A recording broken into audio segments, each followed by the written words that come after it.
me and the Lord, we got an understanding. We're on a mission from God.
Ladies and gentlemen, boys and girls, citizens of planet Earth and beyond, stretching far off into the galaxy, as far as your mind's eye and your imagination can take you. Welcome to the Pork and Bean Show, starring Pork Cunningham and Frank Oliver Beans. We're going to introduce you to new thoughts, put questions in your head, and consider things you never considered before. Where the paranormal becomes the normal, where unreal becomes real, and where love is everything. Fasten your seatbelts and enjoy the ride. 6, 5, 4, 3, 2, 1, 0.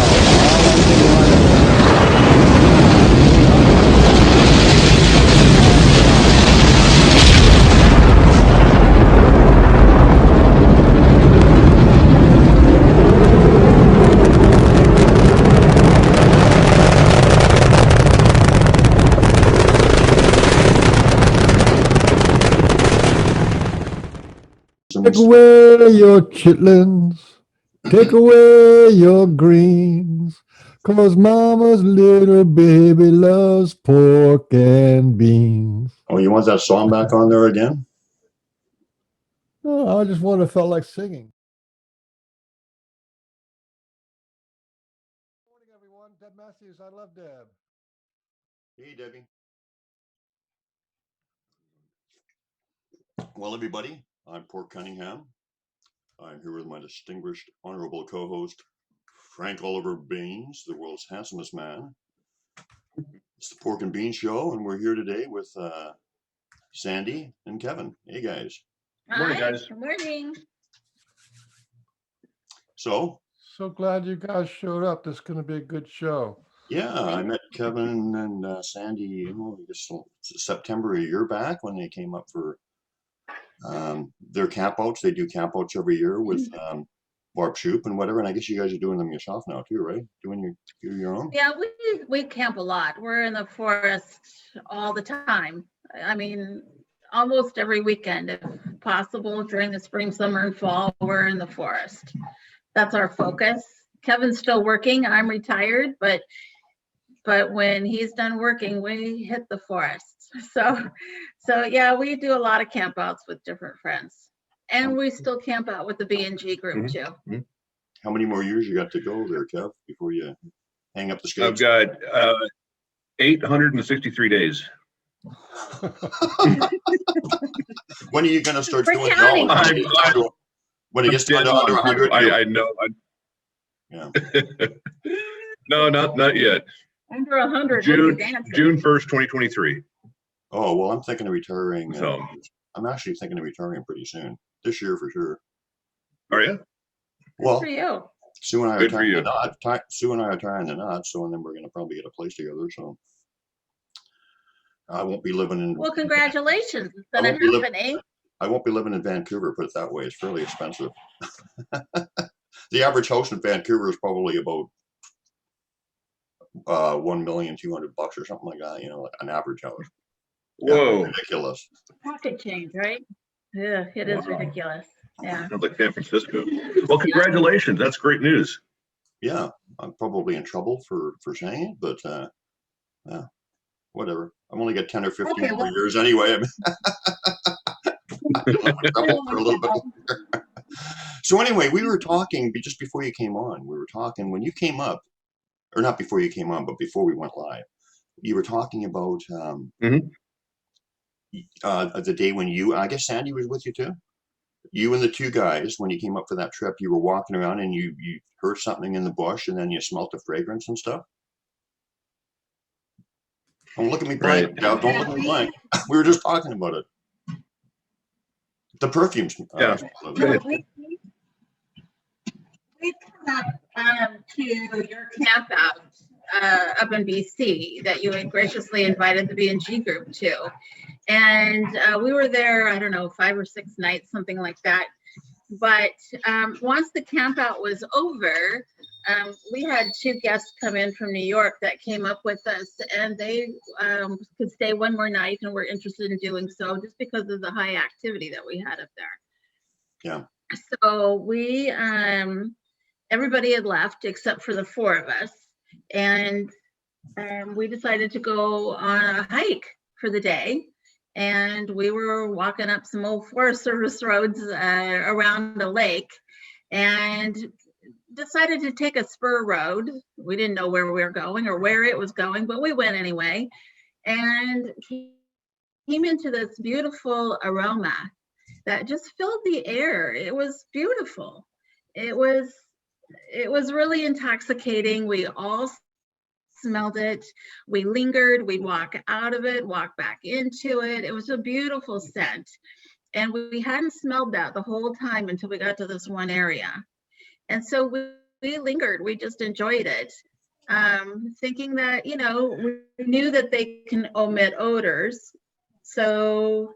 And this is also in September, you know, after everything had bloomed.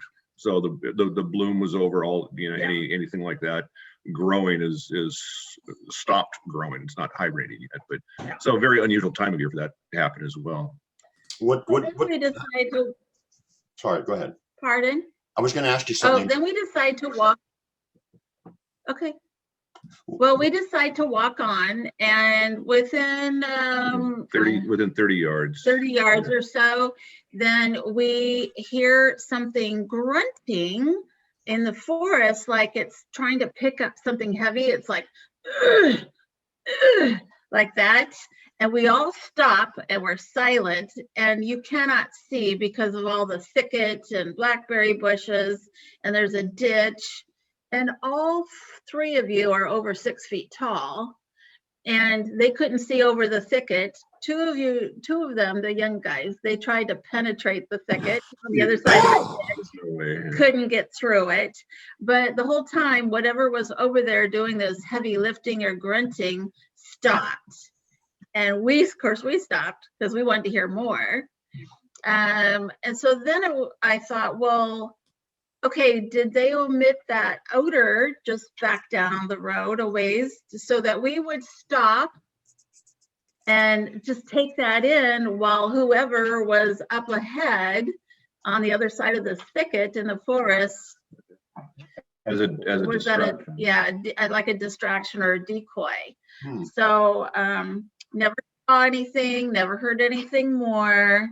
And we went ahead and walked on. And this was close, really close, like probably 10 yards close, maybe closer than that, 10 or 30 feet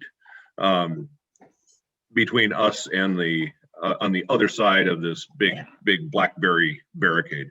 And it stopped. We were walking right by the grunting, and as soon as everybody in the group goes, shh, listen, it stopped. Yeah. and that there was no exiting, there was no running away, there was no footprints, no reshuffling. It just stopped, and we stopped, and we froze, and we were looking at this thing. It's just 30 feet away, 10 yards away, but you can't see a thing. Well, and we stopped and we're silent for a minute, and it was, I mean, it was going to stare us down just as long as we were going to stare it down. Yeah. It's funny, it's perceived as 30 feet away, but sometimes, as you know, they can throw sounds or whatever, right? Like, I'm sure you probably heard them up outside your tent or whatever, and it's not actually going on. Like Sue, for instance, heard gravel being moved around and like construction and all kinds of weird stuff, like not construction, but like them construction. But there's nothing going on. So why they do it is weird. But I wanted to ask you, describe the perfume, because that was what my point was. How did it smell? What did it smell like? Oh my God, it was, what I remember was floral, this beautiful floral, sweet floral smell. It wasn't spicy. It wasn't musty. It was just this beautiful and organic, earthy, but sweet. And we've smelled that before in the Cascades. Kevin and I have in snow. We go to a area up there that is known habitat for Sasquatch, and we had hiked into this area to check on a few things, and there was snow on the ground. And when we crossed a creek, all of a sudden we walked into this beautiful, sweet, lovely aroma again. Yeah. And we just, again, lingered, walked through it, walked back into it, said thank you, looked to see if we could find who. And then it was gone. And then it was gone, just like that. The reason I asked is because I think that was Roger Say, the female up here, because about a week before I had my love zap, that big awakening or whatever, like that big monumental thing for me personally, I got hit up with that floral perfume, and it was so strong it was burning my nose, my eyes, and my throat. There were two other people with me, didn't smell it at all, or one guy did a little bit because he's very connected. Randy Brisson smelt it a bit, but it wasn't for him, but he smelt it a bit. Randy, of course, and the other guy didn't smell it at all. But the thing was, is about a week after that is when I had my love zap, so that could be very significant. But that's definitely, I think, what Roger saying. So that's pretty cool. Yeah, and I want to get on to and I want to get onto your stuff, obviously, as far as what you're doing with your camping and whatever. But I wanted to just make a quick point on those two guys. Those two young boys must have just thought, what? I mean, it was Nick, right? Was the newbie, right? Nick was the new one, right? I mean, he basically just came to support his friend. I'm sorry, I can't remember the other guy's name. Matthew. He basically just came. He basically just came to support Matthew, and then, but I mean, he had like a crash course, and like, I mean, Ari walked right through camp, and he seen it for Pete's sake. It was dramatic. I mean, what were those guys thinking? They must have just thought, oh my God, what's going on here? Well, I'll tell you that Matthew has been a lifelong believer. I met Matthew on a BFRO expedition, the first one I went to back in 2013. And we just had this friendly connection, and we hung out for 4 days or 5 days, whatever it was. And we've stayed in touch. We'll be lifelong friends the rest of my life. And he is very open, and he wants to know, and he wants to explore, and he's a great camper, hiker, athletic, funny, unpretentious. And so he's been out here many times with formal campouts and informal campouts. We've gone out on our own. Nick came just to come to Washington, support his friend Matthew. But I'll tell you, Matthew is very open and talks about Sasquatch all the time to his friends back in New York. And they just, they just snicker at him, I'm sure, and go, okay, all right, Matthew, But he wants to see. He has not seen one, but he's seen a lot of evidence. And I'm hoping he'll be back this He's year. heard a lot of evidence. Yes. Felt a lot of evidence. For Nick's first time out to actually have a sighting, Yeah. was pretty amazing. And I think Kevin can tell you about the expression on his face when he realized what he was seeing. Oh, it was getting dusk. We're sitting around the campfire. Campfire just got going. The smoke was down, and we were across from each other. I was facing Nick. He was facing me, and the woods behind. You know, the downhill slope. And his eyes, you know, we're talking, and all of a sudden he just kind of stops, and he's just staring off into the woods. I'm looking at him, and he stands up, and I'm looking at him. And it's like, oh, he's onto something. And I turned around, and by that time it was gone. But the look in his eye, he definitely was influenced at that moment.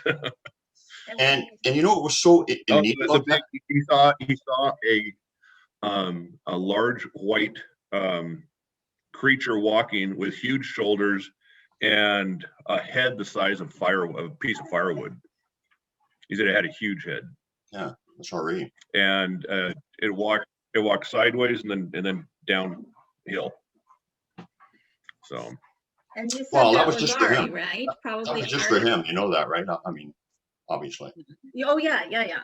You know, because I was analyzing it. We're thinking about it afterwards, and I was thinking, you know, like they have to, you know, a guy like that might have come and supported Matthew, and then if nothing had happened other than a wow, what a beautiful area, he would have went back and thought, this is a nice, great holiday. But you know, they had to hit him up fast, you know, because if he had went back and nothing happened, then maybe nothing happens from this point on. But now he's got something to I don't think it was just for him. I don't think anything that Sasquatch do is just for one person, because we're on these shows, right? So now you have these great stories to tell about somebody else's experience. So to me, it's like they want that out. I mean, this is what they do is phenomenal, but it's for everybody. You know what I mean? So I'm wow, that's really cool. Mm-hmm. You know, it's Yeah, really cool. it's really cool. I actually talked to Nick afterwards because, you know, sometimes your first sighting can be traumatic. It was for me. And I, knowing that he was a newbie, had come to this first camp out to have such an amazing event happen. He would say, no, I'm good, really. I mean, because he was very open. He's listened to Matthew talk for years about these beings. And that probably helped. I don't think he was good. He wasn't traumatized, but you could tell he was bewildered. Yeah. He knows, he believes in his eyes, but he still is, you know, he believes what he saw. He knows what he saw with, you know, what you have talked about and you and Matthew, but still he was shook up. You could tell he was shook up. well, Yeah. your whole reality changes. Yeah. You know, Yeah, your well, whole I mean, paradigm shifts. you know, you guys did the reenactment, and you figured out he was over 12 feet tall. So Oh yeah. that's Yeah. a pretty big. That's a pretty big dude to catch a glimpse of, right? Yeah, that's a big But anyway, guy. yeah, absolutely amazing. And yeah, you know what, Beans, up. Thank you for making that point, because you're absolutely right. Yeah, I mean, these stories continue and continue and continue and continue, and they keep educating people all the way down the line. But so anyway, Kev, I want to get. That's like saying the Patty film was just for you know, it was just for those guys taking the film. No, man, it was for everybody. Absolutely. So Kev, I don't want to hog the show on all the RE Love Fest stuff, but I did want to ask you, because I think that there were some changes that happened with you. Your eyes were open a little bit. What did you take away from that, from the camp out, that I was so happy to have you guys with? I mean, that's a memory of a lifetime. That was great. Sandy chasing the raccoon, remember that? Sorry, but Oh, I do remember that. My niece remember that. hey, it worked. They never came back this year. It worked. It was delayed reaction, but you won. You won, Sandy. You won. But anyway. Oh, I didn't win nothing. No, but well, they weren't there this year. So what did you take away from that, and how have you changed, or how have you grown since, or whatever? Because I know it was pretty. I know these guys are a teaching clan. I'm getting the energy again, but just tell me what you took away from it. I know. I know every. Well, go ahead. it took another step for me. I mean, every camp out, every season that passes, you take away more. You're wiser for the experience. But coming out of where we camped, it was fun. It was happy. It was loving. It's not the monstrous giants that you see on every other YouTube channel. And I don't dispute that happens, but that's not what I experienced. What I experienced was a lot of compassion, I guess, for all of us. I mean, that's just what you look at George the owl. There's this owl, Mike. I don't know if you heard about this, that it was daylight. I think it was a spotted owl. Now that I deed it, I think it was a spotted owl. And there's a lot more here than you would. Well, Kevin, led to believe, it was the same but- owl. It was the same type of owl as I just filmed just this year in the little video I made. So whatever owl that is it a barred or is it a Okay. spotted? Anyway, go ahead. I think it's a spotted, smaller. Anyway, We come out of the woods. We were coming to camp for the evening. It was still light out, and we walk into camp. And within a stone's throw away, there's this owl on the ground. Actually, I never saw it on the ground. It was about this far off of the ground. It was just taking off, and as if I was meant to see it, and it took off into the branch right above. Still a stone's throw away, but it just stared there and watched us for oh my gosh, minutes. oh, 15, maybe longer minutes. it was in camp for quite a while. I walked. I think he was with Barb for about 2 or 3 hours. Yeah, Oh yeah, yeah, he was. he stayed. Yeah. But what's also important is that this whole area is you're just kind of filled with this. You're in touch. You're in tune with the woods, and because of that, I just felt I had to go see where he was. And as I go see where he was, there was a glyph on the ground exactly where he was when he was this far off of the ground. It was like he was on this glyph. And Brian, I brought you over just to confirm. And sure enough, it was a glyph you had seen before. Oh, it was Henri's personal signature club. Yeah. So I know. when I It's on say your face. compassion, You looked like you just whoa. What just happened? Yeah. it's like this is all real. This is the real world. This is Yeah. Yeah.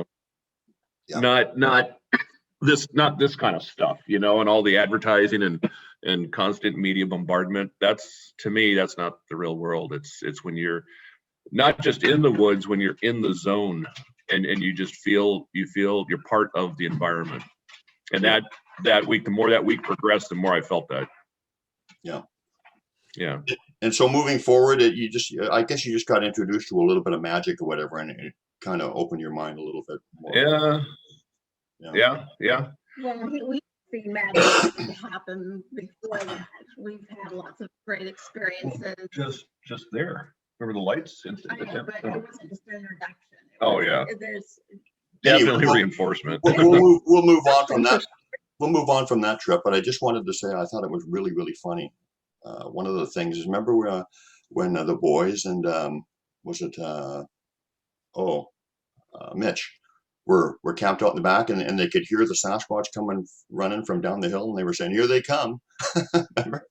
And they ran by their tent and stuff, and here they come. Oh, they jumped out of their sleeping bag. They didn't want to open they were too afraid to open the zipper of their sleep, but they looked out the window and they heard something just right by the tent, thundering right by the tent.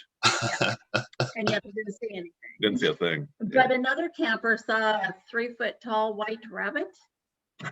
Where, at one of your other camp spots? Brian?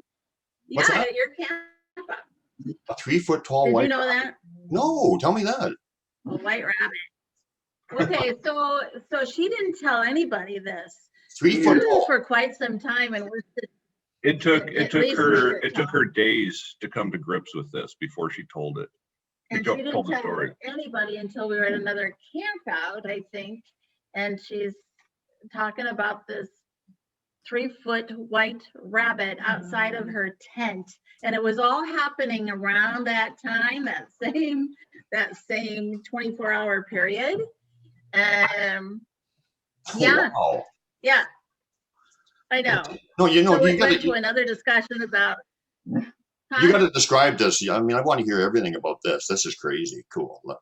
A 3-foot tall. I mean, that comes over your waist. It comes up. That's like that high. Yeah, yeah. She said she had to stop because it zipped right by her. It was in the dark. This is just a magical area because she was. This was her first time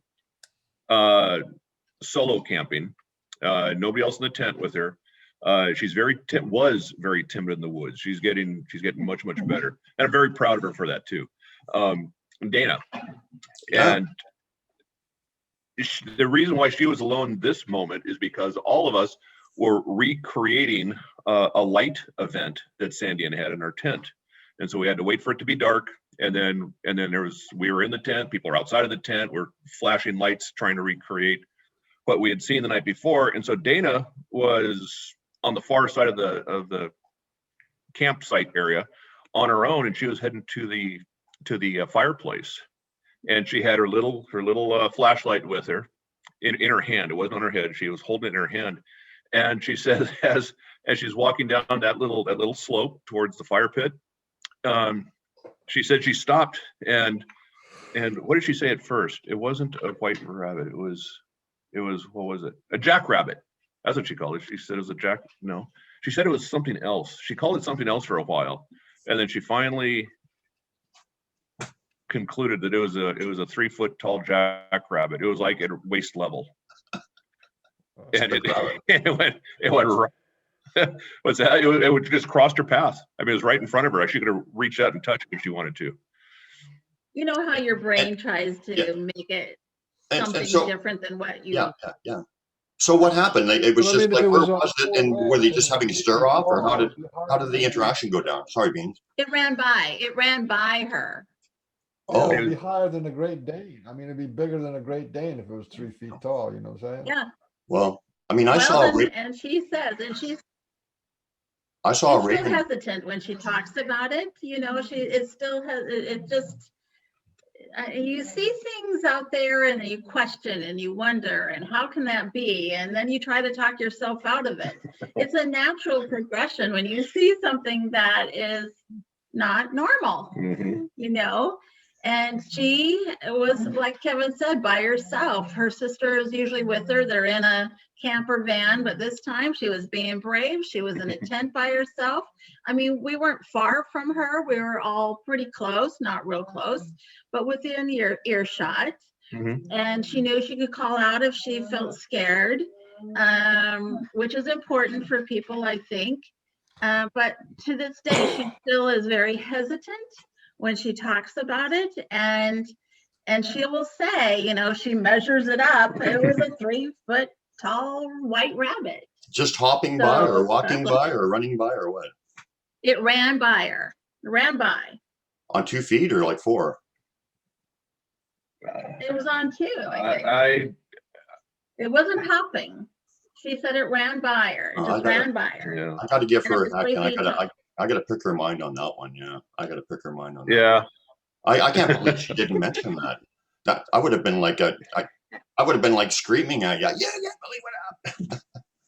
But anyway, let's move on to your stuff. But I just wanted to say that I thought that one of the nicest things, Sandy, and kind of set the whole tone for the entire beautiful affair, was that heart that you found that morning by that. Remember that by the. Oh, I do remember that. Yeah. I was actually looking for a picture of that, and I don't have a picture of that. I've got it. I've got it. I just put it in one of my recent videos, as a matter of fact. Oh, wonderful! Yeah. So So anyway, so tell us, how long you guys been doing this camping stuff with Barb and on your own? About 5-6 years now. Yeah. Well, so I've been into Sasquatch since 2013. Historically, I'm an old nurse, retired, and an executive director in healthcare. So that took up a lot of my time, of course, because that's a lot of hours and a lot of work. And I was really never interested in Sasquatch at all. I knew about the Patterson-Gimlin film when I was a little girl, but okay, you know, I just moved on from that. It was never a topic of discussion. So in 2013, my sister was down here at the beach house and called me and said, Sandy, are you sitting down? And I said, well, did you burn down my beach house? And she said, no, but you better sit down. And so then she told me about some, that she had seen a little monkey out back that had come out of the brush one night, and it zoomed around, spun circles, and then stopped and realized like it was maybe being seen, and then zipped back into the brush. And then she had seen eye shine out here by some, could you please give her something? Okay. We have a dog here that loves attention. Oh, I was wondering if that was my dog. If it was no Yeah. problem. Go ahead, Sandy. So anyway, so she had seen eye shine out by these birdhouses, and so she started, after she saw the monkey, she thought, oh my God, somebody lost their pet monkey. So she got online and started, knowing that we don't have monkeys, but she thought it was a pet. So she started looking into monkeys, North American monkeys, whatever. And she came across SASQUATCH, the BFRO, and Scott Taylor. There was a report about one of my neighbors about a half a mile away who had, he and 3 other people had seen a SASQUATCH in his backyard. And so that started this whole journey for me. I came down, Scott met us here, and he sat here at the counter and started sharing information, photos. I mean, it was a crash course. Yeah. In Sasquatch, and I'm open to it. I was open to it because I thought, well, if they're here, I mean, I have guests that come in and out of here. At the time I did, and I didn't want anybody to be afraid, although I wasn't going to educate them on it either. So I thought I'll educate myself, and then, you know, if something happens, maybe I'll be able to acknowledge.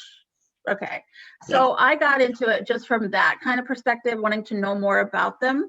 I'm open, I'm accepting. I don't, you know, I'm not a big conspiracy theorist, but, you know, I've been told my whole life that politicians are shady. And so just because they say they don't exist, I'm not going to believe them now. God! Oh, God! No! No. I know. So I know, mind blowing, right? So well, that's the first I heard that. I never even considered it. Never crossed my mind. So I was open, and that started the journey. And then I went to some meetings, and I went to the first camp out, met Matthew, and I met Barb at a meeting. And she invited me up to her area in Greenwater, and I ultimately would go as often as I could, and started gifting up there, started walking the forest, and oh my gosh, then I had my first sighting in October of 2013. And that was traumatic for me. It was, this individual was so big, Brian, I mean, it was traumatic.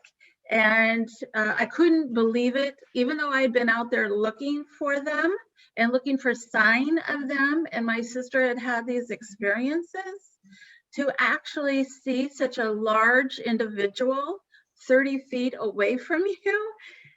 I'm only 5'2", and this thing was huge. I never thought for a moment that it was a monster at all, not at all. I knew it was so big and so muscular, it could have had me in a heartbeat, but it didn't. It froze. And I was in total awe and disbelief. And so I probably didn't sleep. I think I probably slept the first night, but for the next week, I had to go to work, of course. And I was I would start crying. I couldn't sleep. I talked to a few people that knew I was doing this, and they'd be like, "Oh, that's so cool." And I'm like, "There's nothing cool about it." You know, I was traumatized by it. But I actually, and I never wanted to go back in the woods. But I actually went talking to a friend in Missouri. He actually talked me the next day and said, "Sandy, you need to go back up there and look for evidence." And I went, "No, I do not need to do that." And he's like, "Well," and he said, "Well, you know, what if there's evidence there? You know what you saw, but what if there's evidence there that could help you in some way, you know, bring understanding or just seal the deal for you?" And I said, "Oh my God." So I ultimately thought, well, if I get up there, do my thing, research, whatever, measure all the distances, be my little investigator, I could be out of the woods by 6, because I have that sighting at 6 p.m. I could be out of there before then. That was my witching hour. I had to be out of the forest before 6. And so I did. I went up, told Barb what had happened, where I was going, and went back to the site, and just got into investigation mode, tried to pick up and glean any information I could from that area where I had my sighting. And then I left the forest, and I didn't go back for a couple weeks until I decided if I was going to ever go back in the woods, I needed to get back up there and just do it. So I went back up to the sighting area a couple weeks later, and I hid behind some debris and trees. Well, it was now hunting season, and I'm a girl, and there's hunters in the area, and I wore the brightest color I could find in the store, which was pink, and a pink coat. And I got down behind these trees in the sighting area, and I sat there. I could see hunters walking up and down the road, and I learned that hunters don't usually go in the brush until they need to. They walk the road with their guns.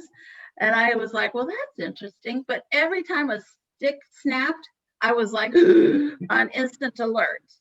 And I sat there until just after 6, like 6:02 or 6:03. I was out of there, back in the car and gone.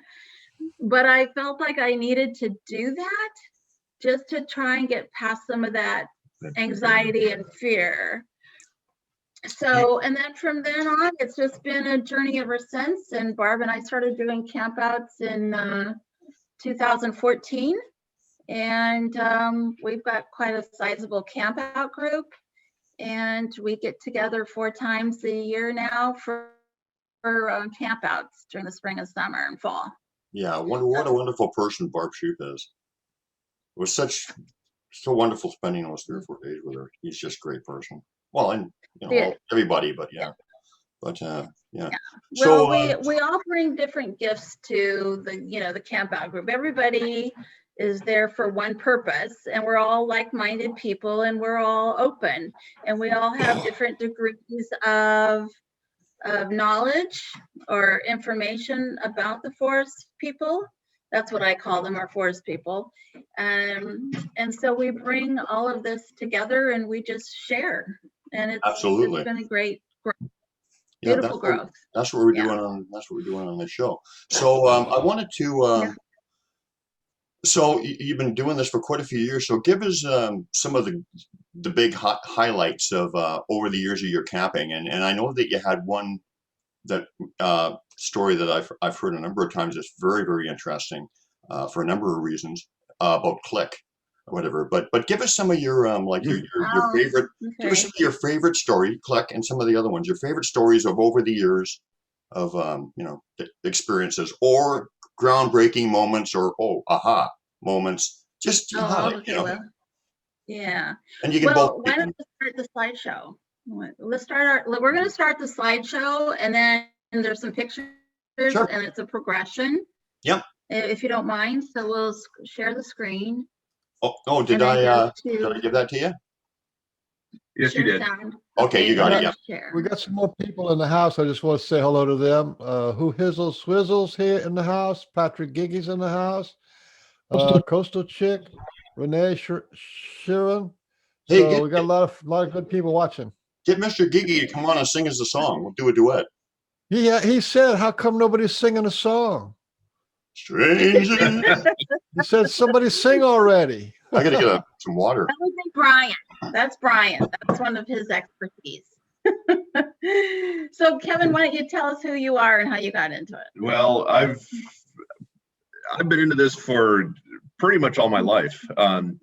As a kid, I would see the black guys in the field. I grew up on a large farm, and I would see these little black guys, no bigger than me, that would be on the edge of the woods, or sometimes I'd see them peeking in the window. I never saw their face, their expression. It was always a silhouette, and it was always thinking about it. There's so much more that you think about these little events growing up that could be attributed to this, to the black guys. But they were harmless. They were part of the woods.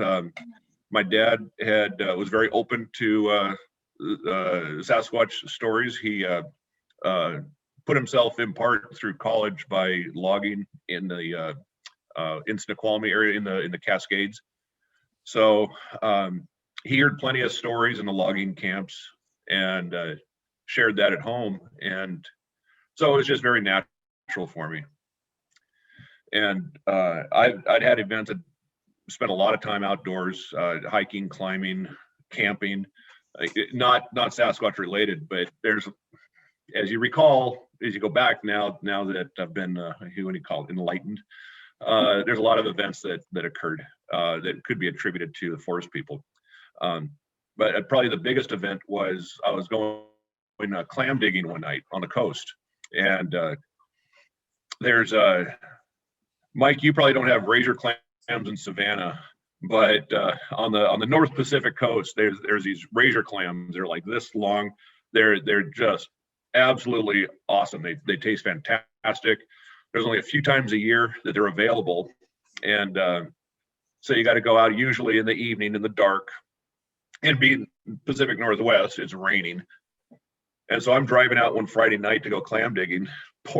Just pouring down rain, and I'm just going to be in a tent, and it's going to be just an awful weekend. And then I see this big billboard for a Sasquatch conference, and just so happens it was in 2 hours. And as I roll into town or roll into the beach town, and it's like, okay, do I want to start my weekend getting soaking wet digging clams, or go to the conference?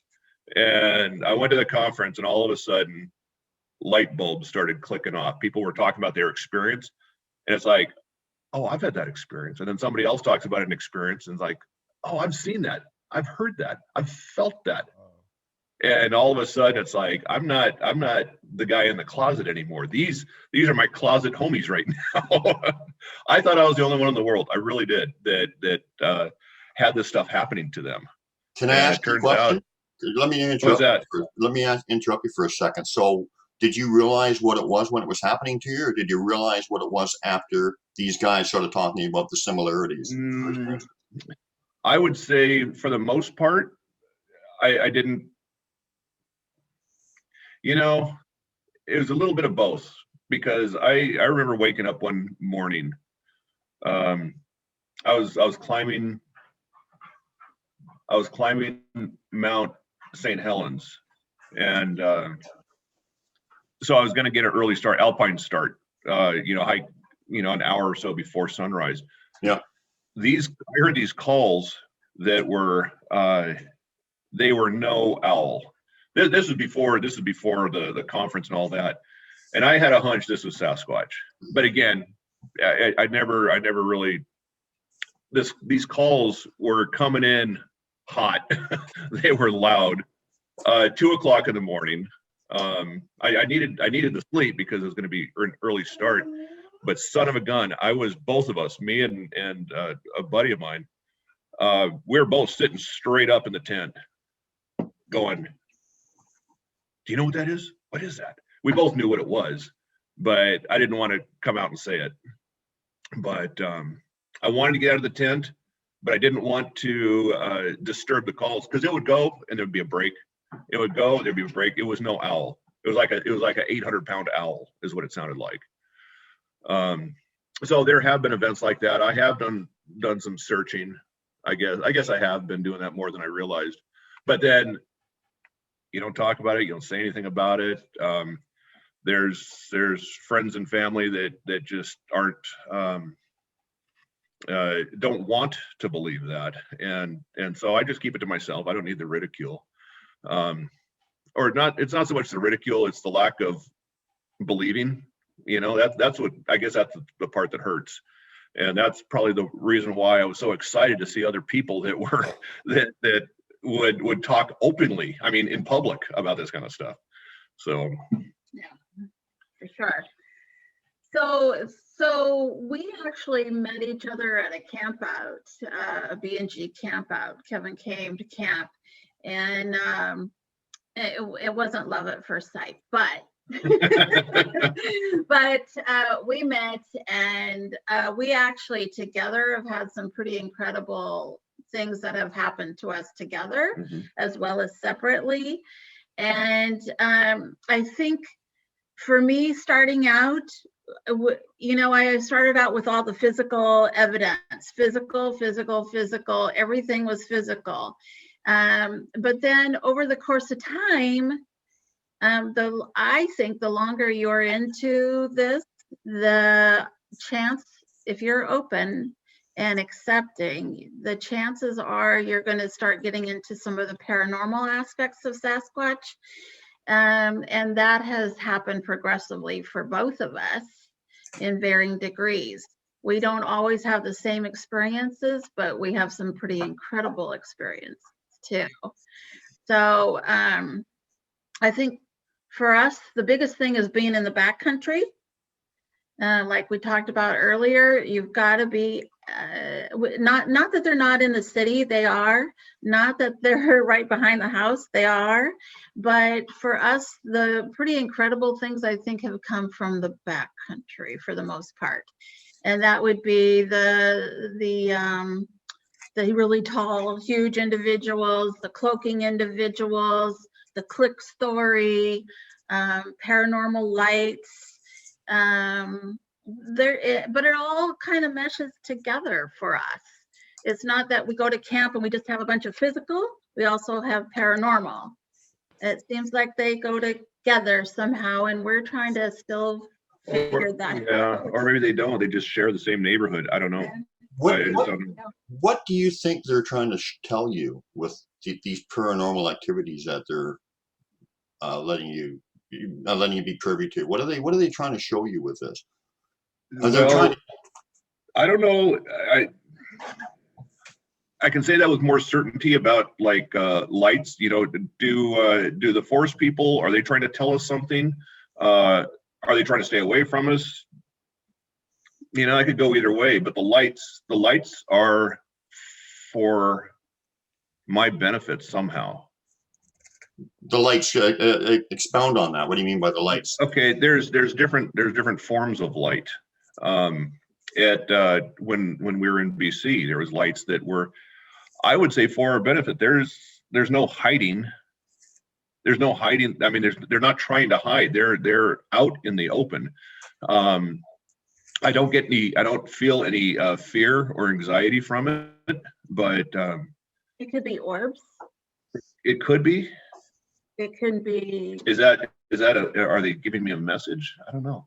I don't know. But do you feel that you're on a teaching journey with them, you guys? Do you feel absolutely. Like yeah, absolutely. And where is it leading? Do you have a hunch of where it's leading? What do you feel I actually think it's endless, probably, just because, and everybody's on a different journey. Everybody grows differently, but I don't know where it's going to end. I mean, what would be the end all be all, Brian? What would it be?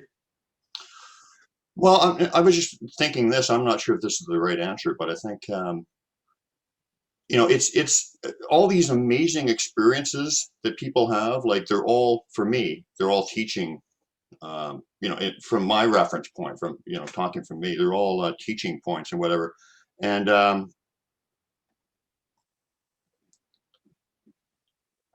I just think, sorry, rephrase your question again. I lost your question.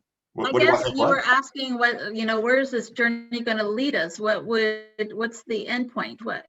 And I don't know what that would be. Oh, think it okay. Well, always comes I back think to I something think that the corny. destination is the important thing. That knowing of Something connection and corny like oneness is everything is one. the. All it is love. Hang on, Beans. Sorry about that. I was going to say, I think it. Are we okay? Can I speak? Okay, I think we're safe.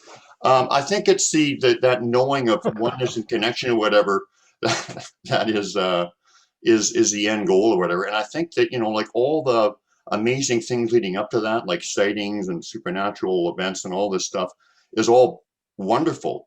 But really, it is the end goal that we're looking for. That's just the product to lead up to that. So that's what I look at The it. connection. I think it's a knowing of connection and oneness, and like I said, when I was in that love zap, that vibration, there's no judgment there. That's how we have to get as a people.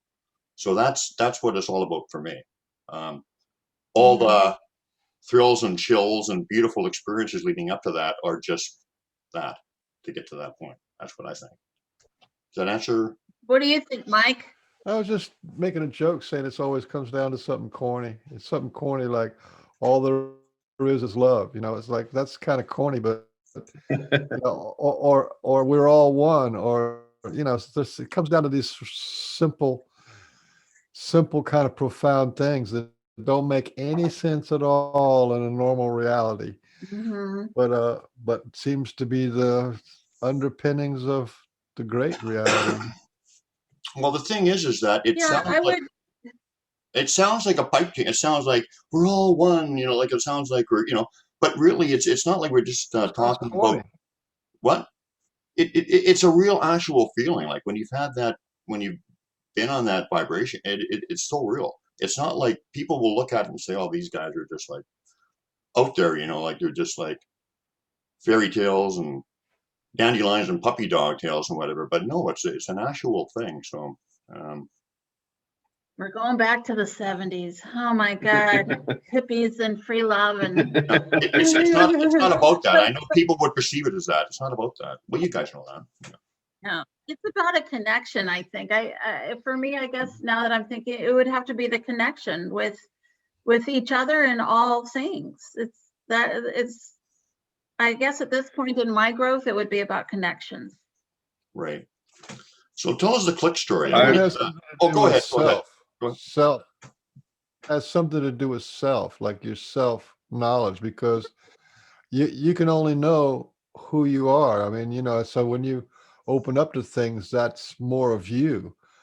If the Sasquatch are doing this and I'm feeling that, I mean, that means I'm connected to that somehow. And it's just like a self revelation, Right. Mind speak and seeing something disappear, or and all these kind of things that defines us. It's not so much that we're defining the Sasquatch and who they are and what they are. It defines us in a way. Yeah, I think I would agree with that, because the more connected we are to ourselves, then the more connected we can be to other possibility, maybe. Well, the possibilities, that's the thing. That's the thing, the possibilities. Yeah, just be open. And people, when the skeptics start talking about, oh, those woo people, I'm like, well, okay, evidently you're very closed-minded and not open. Just take a breath. It's not going to hurt you just to think about the possibilities out there. This earth is amazing, and and there's so much we don't know, and so why not be open to possibility? And with that comes gosh, wonder, I guess, and some possible connections. And you're right, you do grow within yourself. You absolutely do. This is a journey for each of us. And there's life lessons that I've had to learn, like acceptance, actually accepting, because I'm very analytical, and so is Kevin, if you can't tell that already. We're very analytical, and I had to be in my job, my profession. I cared for people. I took care of businesses. So I had to think, risk management. I had to think it through. I had to be very analytical. When it comes to Sasquatch, you cannot always be that analytical. If you have to ask for acceptance. You just have to know this is what I saw, this is what I heard, this is a knowing. You may not understand it, but you have to figure out a way to connect with it and accept it, because otherwise you're going to rationalize the hell out of it and still be back at point A. You're not going to progress. So for me, the biggest lesson I learned a couple of years ago was through acceptance. And the way they did that was through a big old footprint. When I had, because I love to look for evidence. I do. I think every piece of evidence that is left tells a story. And I like looking for it. I like seeing it. I like photographing it. I like casting it. I like studying it. I like researching my own research. I'm learning, I'm growing, but it tells a story. And so one day I'm walking through the Blue Mountains with some people, some other campers, and they go down an old road, and I see a game trail. And so I decided to take this game trail because it was really paralleling the road, and I figured at the other end would come together. I'd never been there before, but I figured we would be close proximity. If I got into trouble, I could yell out and certainly somebody would come find me, right? So, and I had asked, through my intentions, I had asked them to show me a huge footprint, one that I wouldn't have to decipher. Is it yours? Is it not? Is it human? What is it? Just show me a big footprint, a big one that I don't have to question. Now, this picture here is not the one that I found. This is only 17 inches only. But as I'm walking this game trail, there's a voice in my head all of a sudden that says, "Look large, Sandy." And I take about a step and a half and I look down and here's a 19-inch print. And I'm like, in my head, I'm going, that can't be. And then I stopped myself and said, no, it is. You asked for something, for them to leave you a print that you would not have to question. So at this moment, my whole paradigm shifted again to acceptance. I had to accept what they left for me. And so then I was so excited about this print because it was a life lesson I had to accept at that moment. Then I looked further and there was a second print, 19 inches. And I was like, oh my gosh. Well, now I'm down where this road and the game trail parallel, it should have came together. And I never see the other group. I don't hear their voices. I never see them again. And I'm out there by myself, little did I know, but I'm so engrossed in this little trackway, and I'm looking around the area for more tracks. And all of a sudden I hear the car horns. They're starting to honk the horn because I'm missing. And I'm like, oh my God, where did you guys go? And they're like, where did you go? And I said, I was just on that little trail and I found the most amazing prints. You got to see these prints. And so for me, it was that moment of acceptance, that not because I had already seen them. I knew that they existed. I've seen several, and but still I was questioning because of my analytical mind. And so I still would do that from time to time when there's something new that I like. The lights, we're still trying to figure those lights out, but at some point you just have to accept, and that's part of my growth, definitely. I love that. You could do a whole 3 hours just on acceptance and just looking at all the different ways that opens up Yes. the world, the nature, the truth, and your heart too, so. Yes, it does. Yeah. Kevin has had some experiences with just acceptance as well. Do you want to tell about the sorting gear and footprints and Brian and the up in BC? And Let me just ask Kevin one thing first before you get started, Kevin. Kev, let me just ask you one thing before you get started. You, as of last year when I was talking to you, you hadn't actually had a physical sighting, right? Have you had a sighting? Oh, I've had sightings, yes. But you hadn't at that point, or had you? Because I remember you were telling me, I think this is, I'm going to have my first sighting. I have a feeling. So at that point you hadn't had, right? But you have had since? Oh, perhaps up there. No, I've had 3.5 sightings. But just in the last year? No. Oh, okay. So maybe it was my enthusiasm that I wanted to see something, putting my intentions out that I wanted to see one up there. Okay, but no, I'd seen. Oh, okay. Go ahead with your story then. Yeah. So, so we were camping. We've had a couple of these different things that Kevin will talk about, but just to kind of set it up, we were over in Yakima County, and well, first we were up in BC. I think you had this with Brian when you were up with Brian privately. You guys had a private camp out, and you heard rummaging behind your tent. You guys had a great time around the campfire. You should tell that story. Oh, right. I don't know if you know this, Brian. Okay. Remember you talking about me or another Brian? No, you. No, I'm talking about you. Yeah. Okay, go ahead. When I was up there when we camped on your birthday weekend.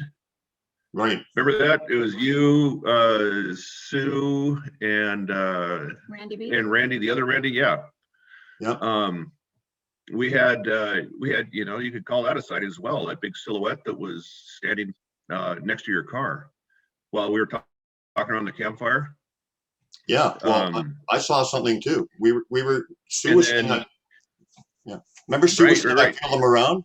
Sue was saying I feel some energy around. I could feel them around too, and we're talking about it. And you were talking about you seen one by the car, and I saw one walking right in behind the tent. Right. Just in the woods, like it was like a shadow, but it was like you could see the shape and the bulk and everything, and it was pretty cool. You know? And we stayed up late. It was we were up till 2:30 that morning, just talking, throwing wood on the fire and talking, and went to bed. I didn't get hardly to sleep, and then I might not have told you about this with Brian. I was angry at you all night. All night. I couldn't sleep because Brian, in my head, Brian is walking around camp, and it's gravel, so you can hear any footstep, and I hear Brian grabbing wood out of the back of the truck, and I'm thinking it's 4:30 in the morning. What, you're starting a fire at 4:30 in the morning? Just go to bed. In my head, Brian, just go to bed. And there's this walking. I hear walking up to Brian's tent. Didn't hear any zipper. I hear walking up to my tent. I go, okay, say something. He doesn't say anything. Somebody, it wasn't Brian after the fact. I thought it was Brian all night. So I apologize, Brian. I was angry at the wrong person all night. Why am I only hearing these bunny stories in this, like, for the first time? It seems you guys are holding out on me. So I was still trying to grasp, because I think that was our last night, and I was packing up the next morning and still trying to sort through the whole event. Yeah. This is kind of intense. Okay. This is kind of intense. It's going all night. Sometimes it stops and I start to doze, and all of a sudden, crunch, crunch, crunch. I hear the rattling around of the wood in the back of the truck, because I got the tailgate open, and it was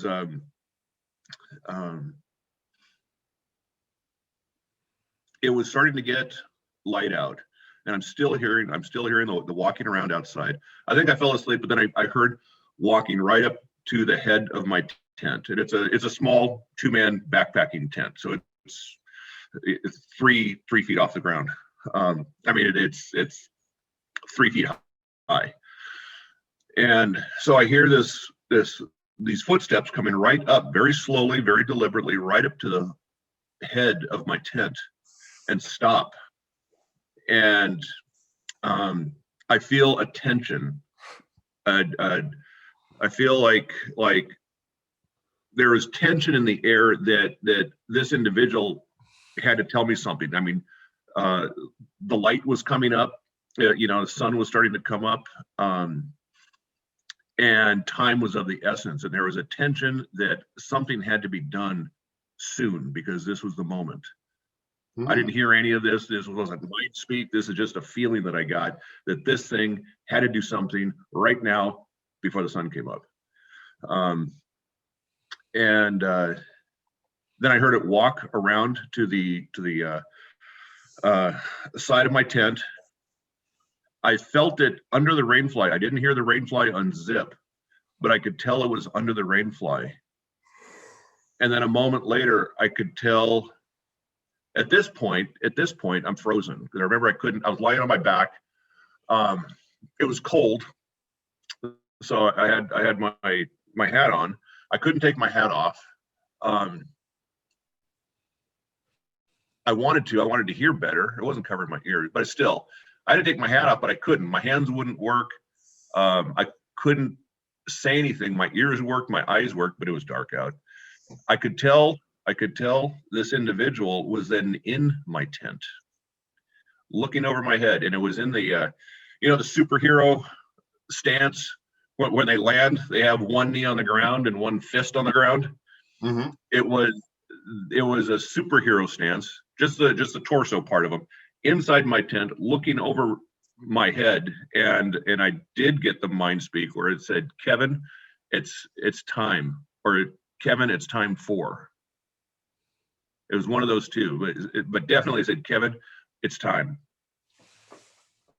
And that was it. And then it was a very intense moment. And then it was out of the tent. I was able to move my arms again. And it's like, what? Time for what? And he's been trying to figure it out ever since. Well, what's the time for? Time to come back, Kevin. As soon as the borders open, that's what it's time for. Oh, that's what it is. Of course. Yeah, but I love you guys, but I'm flummoxed. I can't believe that. How am I only hearing this beautiful stuff for the first time? Giant bunny rabbits and like this thing with you is just amazing. That was amazing, and I still I feel bad for blaming you. And I remember, you still woke up because I told you, you just got up and out of the tent. I was out of the tent after that. And you got up for the first time. And I said, "Hey, what are you doing?" Hair was all over. This is when your hair was long. Hair was all over the place. You were still rubbing your eyes. And he goes, "This is the first time I got up all night." And it's like, oh, well, then and I'm thinking to myself, who was in camp? I know who was in camp. But I mean, I can give you some feedback, Kevin, on what that might have been. If you Okay. want. Love to hear it. There's this thing that I've experienced from being around enlightened guys, right? And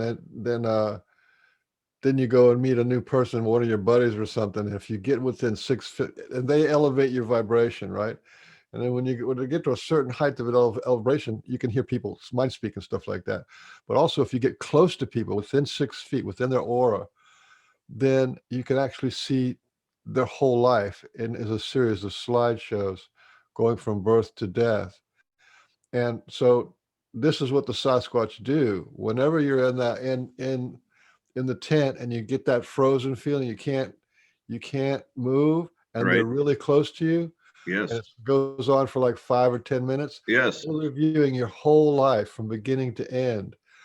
That from birth to death, it's already written. You know what I mean? And this is a pretty powerful thing. It's part of like being an officially tagged and officially embraced. So what that Sasquatch was doing was reviewing your whole life and now all the Sasquatch know who you are from beginning to end. So it's kind of a powerful thing. I call it tagging, and it's also sort of like an initiation into the clan. It's like an acceptance as an honorable person.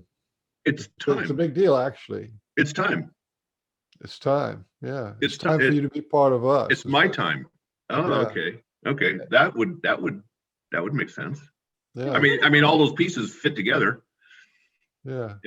So I have a question. I don't know if Kevin's comfortable in talking about this. Did Ophia come before that or after that?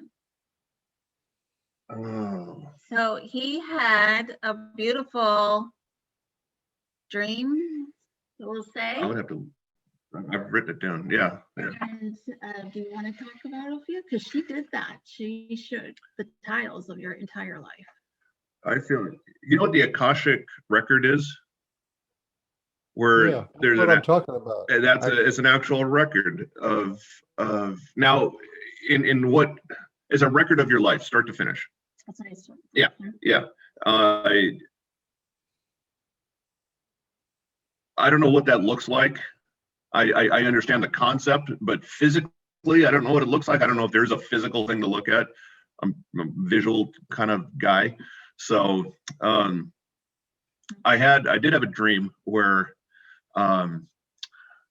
there was a woman that had showed me, this is not Ophia, but there was a woman that was having a very difficult time trying to teach me something.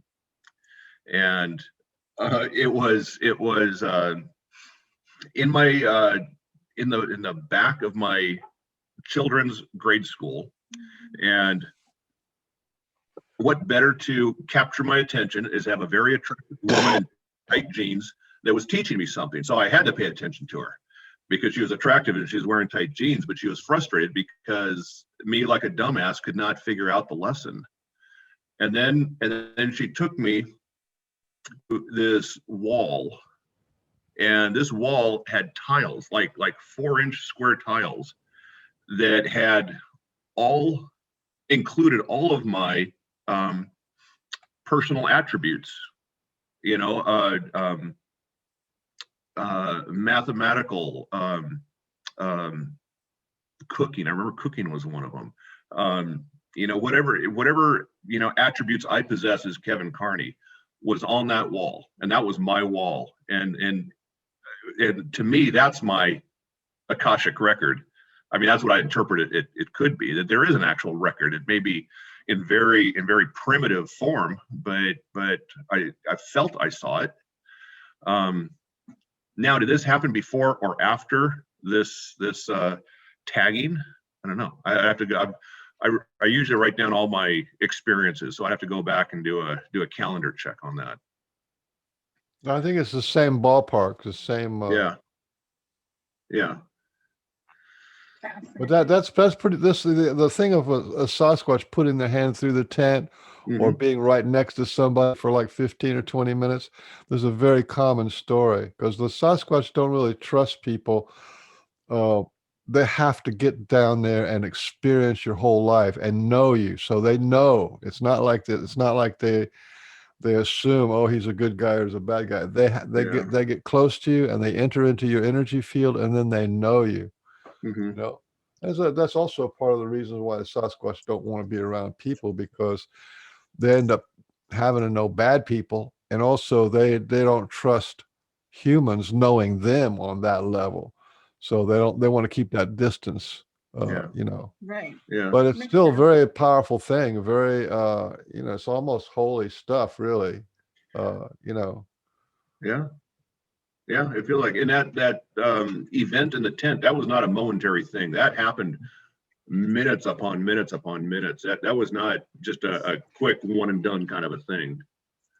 So when you say 15, 20 minutes, that's in the ballpark for sure. Are you talking about the Clutch story, or have you shared that yet? No, we haven't shared that yet. We're going to get to that. Okay. So there's just so much.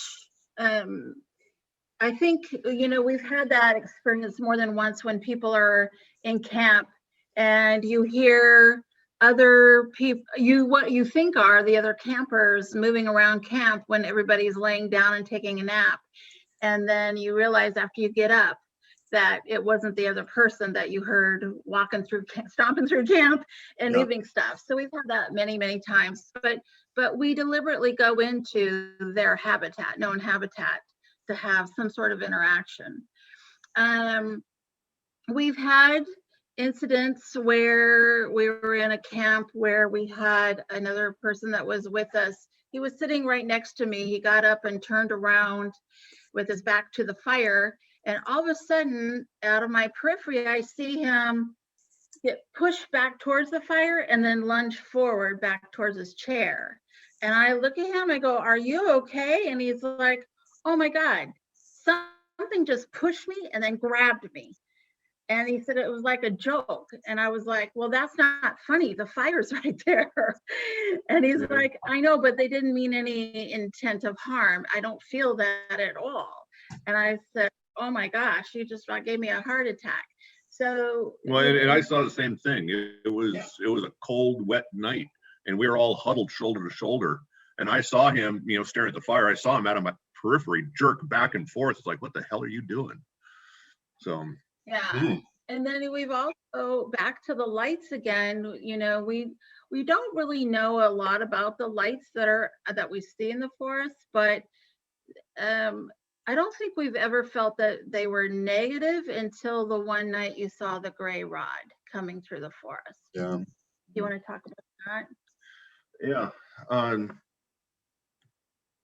Before I do that, though, Okay. I want to preface a little bit about going back to what you said. What are they? What do you think they're trying to lead us, teach us? I don't know what they're trying, but I know that as a result of all these years and interactions, it's intuition has been. I've been believing and trying to strengthen my intuition because it's. I think it's powerful in me. I just don't know how to grasp it or harness it. I'm trying. Yeah. And I mean, I'm consciously trying to improve that, to be aware of it, to listen to it, not just listen to it, but to abide by it. And this is one of those instances where we were sitting around the fire. It was that same. It might have been that same night where Kenny got pushed and pulled out of the fire, or close to the fire. I think it was that same night, and we had again. It was cold. It was wet. There was some rain, and we're all huddled next to the fire, and good conversation going, and we're camped up on a slight ridge. And which is not great because it's usually colder, but you can hear better. So we're on top of this slight ridge, and we have the fire up there, and it's dark. Must be like 11 o'clock at night. And as we're all chatting, I'm on the second to the end of the horseshoe ring campfire, of the campers, second to the end. And Donna, the gal that was on my left on the end, when she would talk, you'd turn and you watch somebody look at somebody as they're talking, and we're going back and forth, and I'm looking, and I see out of the corner of my eye, way down, because we're on the ridge, I can see further down. No, it's black outside, but I can tell where this is coming from. This rod, it's like a, what a glow stick looks like the morning after, a white glow stick. It's just kind of a dull, it's not bright at all, but it's almost like it's just kind of a dull, rod shaped thing like this. Yeah, that's what it looked like, way 100 yards or further down the path. And I thought, maybe it's just a reflection. Something's reflecting off of the campfire. It was farther than 100 yards. And over the course of about 15 minutes, I finally realized as I'm looking over and, either chatting with Donna or listening to her, I see this rod get closer. I never see it move, but I do see it incrementally closer every time I look. And finally, I realized I started actually focusing on it, and instead of just blowing it off. And I realized that this thing is getting closer. It's getting closer to us, to the campfire, and it did not have our best interest in mind. It was not. I was not fearful of it, but it was not. It did not have our best. Yes. Would you maybe say mischievous instead of evil or whatever? Just kind of like, or was it just evil? It could be. But I didn't want it there.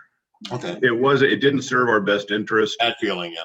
Got you. It didn't. It wasn't a threat, but I didn't want it there, and I didn't want to approach it alone, and I didn't want to say anything to the campers because we had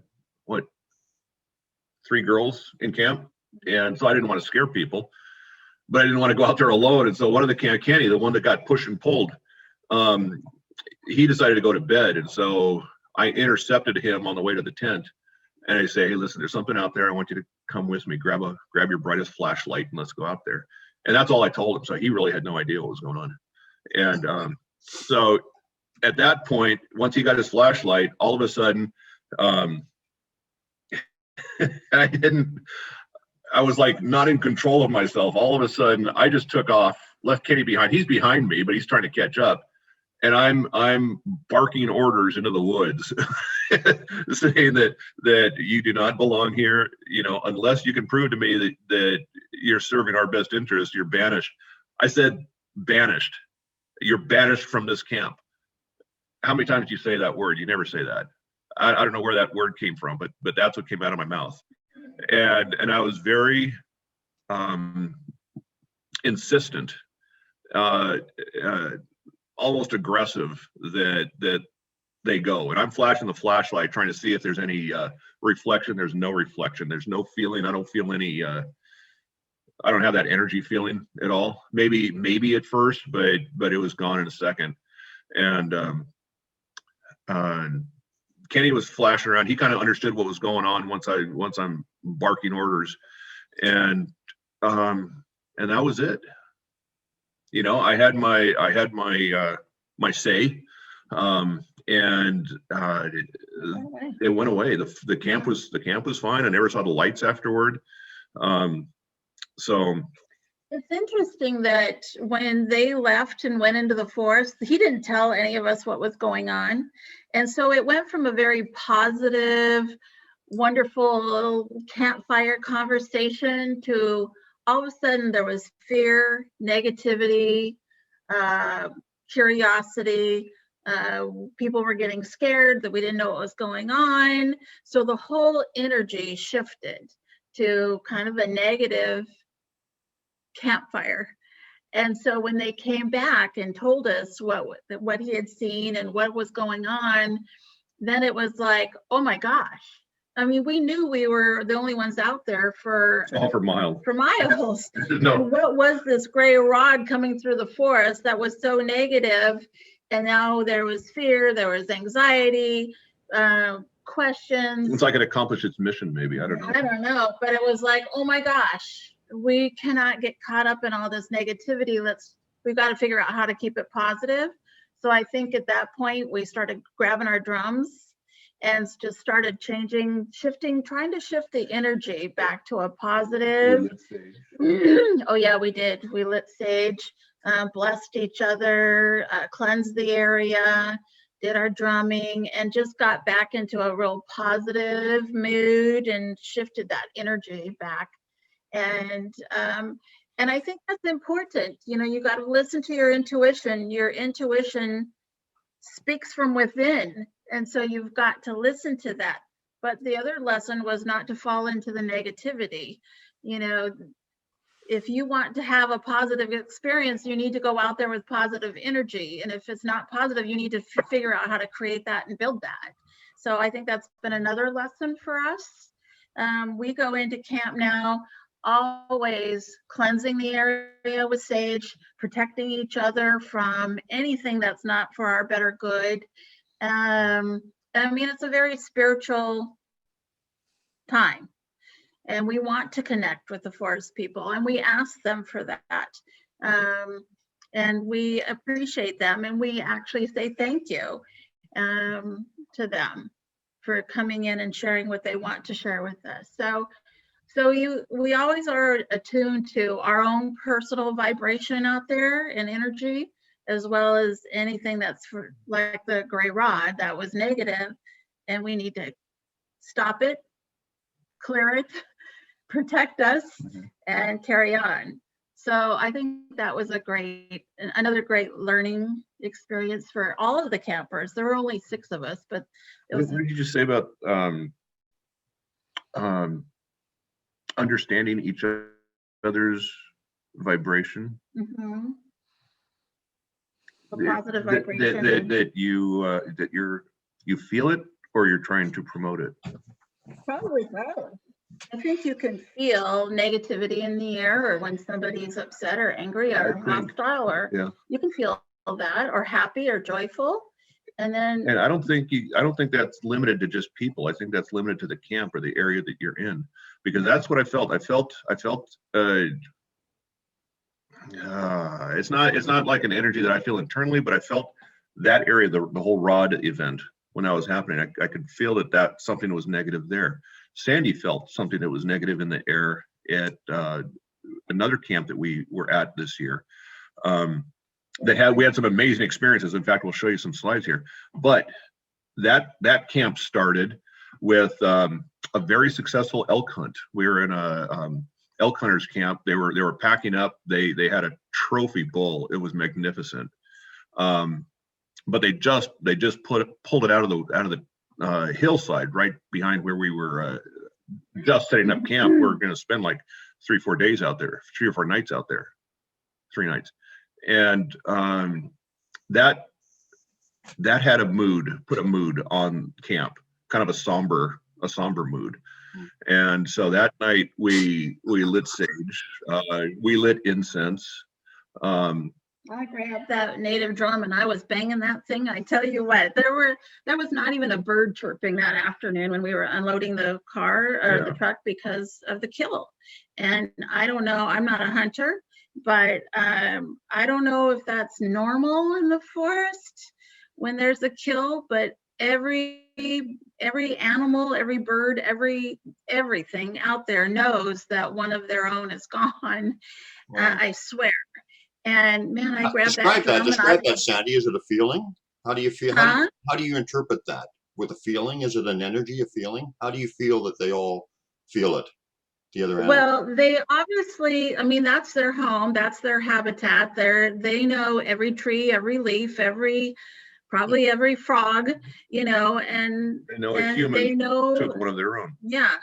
And so when one of them is taken, and it was an honorable hunt, and they were they were honorable, they were respectful, but just that energy in the air, oh my gosh, very somber, very heavy. And I don't even think we finished setting up the tent or anything. I was going around that place drumming with the drum, and we lit sage right away. I said, oh my gosh, we are here for a few days to, hopefully connect with the forest people. We've got guests coming in. Bob was coming in, Bob Gimlin, for an interview, and before SASQUATCH Rendezvous took place in October. And I said, we've got to change up the dynamic of this camp. Oh my gosh. Yeah. So even though that was an honorable hunt and an honorable kill, it was amazing. The energy in the forest was just so heavy, and it was still, you did not hear a mosquito, you didn't hear a bee, you didn't see a fly. I mean, it was amazing. And so we did. Could I interject? Yeah. This is just such an important topic. That is the topic of you feeling the energy. I was talking about last night about everything in the universe actually runs on Wi-Fi. You know what I mean? That there's that's the fundamental reality is woo. But you're deciding to change the energy, or you're petitioning for gratitude and thanks to the Sasquatch people and to the nature and to the all the animals. This the people who we've interviewed, the people who pray for Sasquatch, or they do rituals, or they do something very authentic from their heart, they're the ones who have higher uh, amount of experiences. They have a deeper quality experiences. Have a they have a richer experience. And to me, that's it's really important when you see the 4 or 5 people who have top experiences. There's this factor of prayer, of petition, of ritual, of drumming, of cleansing, or whatever that is. To me, I think that's really important. And in terms of messages for people out here who are listening, that needs to be part of the mix when anybody goes out looking for Sasquatch. The reverence, appreciation, gratitude, prayer. So many people are Christians, but they don't go out and pray for the Sasquatch or pray for the people. When they do, the Sasquatch feel it and respond. I wanted Well, and I wanted to make a point too. While I have that too, energy is a universal language. I mean, that's how animals communicate with energy more than understand it more than we do. That's why some animals, dogs, like certain people and not others or whatever, right? So I think that's a very key point, that there was that somber mood there. I really like that. That ties in. But the other thing is I think, Kevin, that they were trying to teach you about energy, to read it. Because like I said, I think energy is a universal language. So they were trying to teach you to determine what's a bad energy, what's a good energy. They're just trying to reintroduce you to being the language of energy. Because and I need that. I need that lesson, because I think I have it in me, but it's not natural. I think it's natural with Sandy, but it's not with me. And as I focus more on it, I see it, I get it, I feel it, and I can utilize it. I mean, or respond to it, such as the drumming, immediately after camp. I didn't pick up on that mood immediately. Sandy was the one that picked up on it.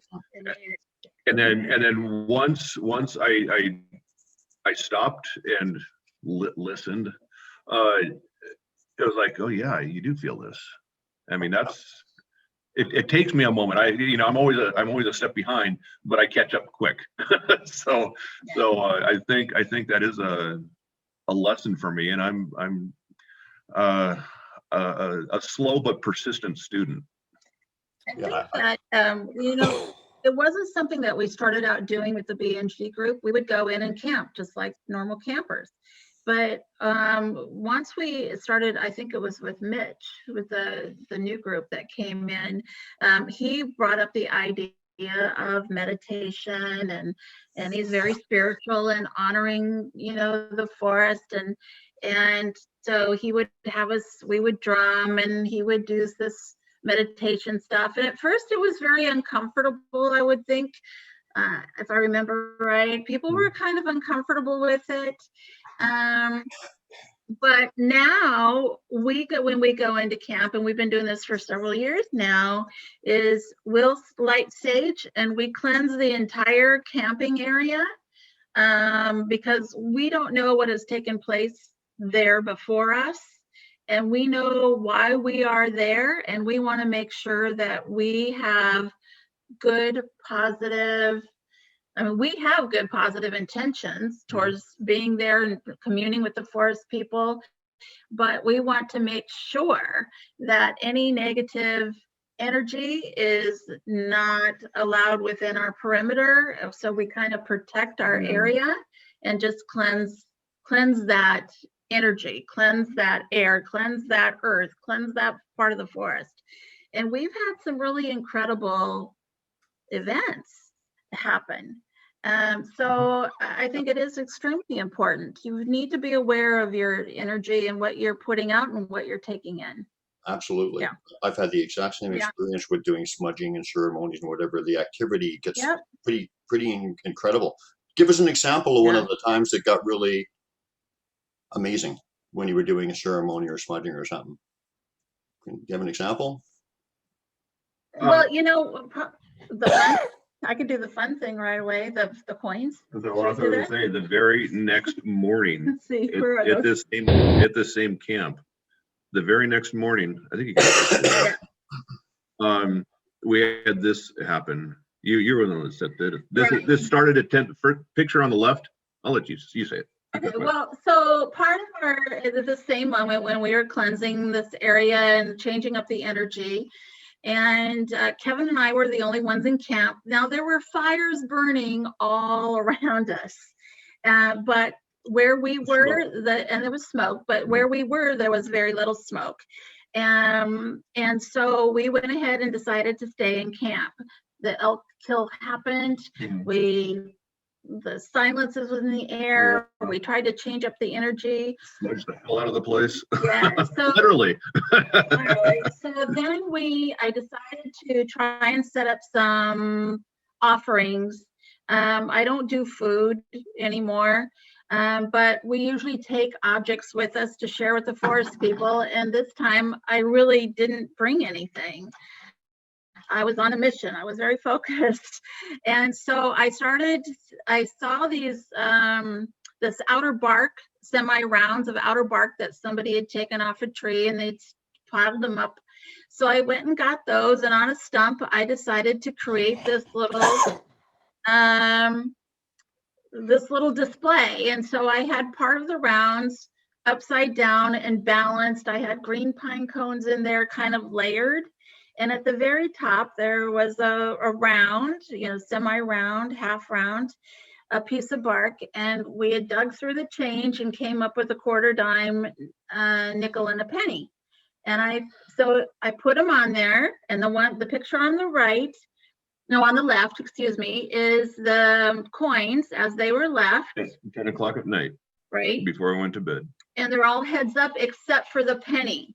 The penny is tails. So in the morning, now I will say it was still quiet. We did our drumming, we had our fire, but it was still quiet. We go to bed, and somewhere during the night, I hear an owl. And I just was at peace at that moment, knowing that the owl was now hooting, doing its thing. And I had asked the universe to restore the positive energy of this forest. I had asked for that specifically. Please restore the energy of this area. And so when I heard the owl, I knew, and I just had a beautiful sigh of relief that harmony was returning to the forest. So we get up in the morning, I walked over there, and at 8 a.m., there were changes in our coins. And so you can see that the quarter is still heads up, but there's a little piece of bark on the top. The dime is turned over, now it's tails. The nickel is turned over, it's tails. And the penny is turned over to heads, but it's also stacked on the nickel. And we were the only ones in camp, and we were the only ones in the area for about 1.5 miles. So someone came through camp and played with the coins and interacted with us. And I thought it was beautiful. Keep in mind, they're in the same orientation too.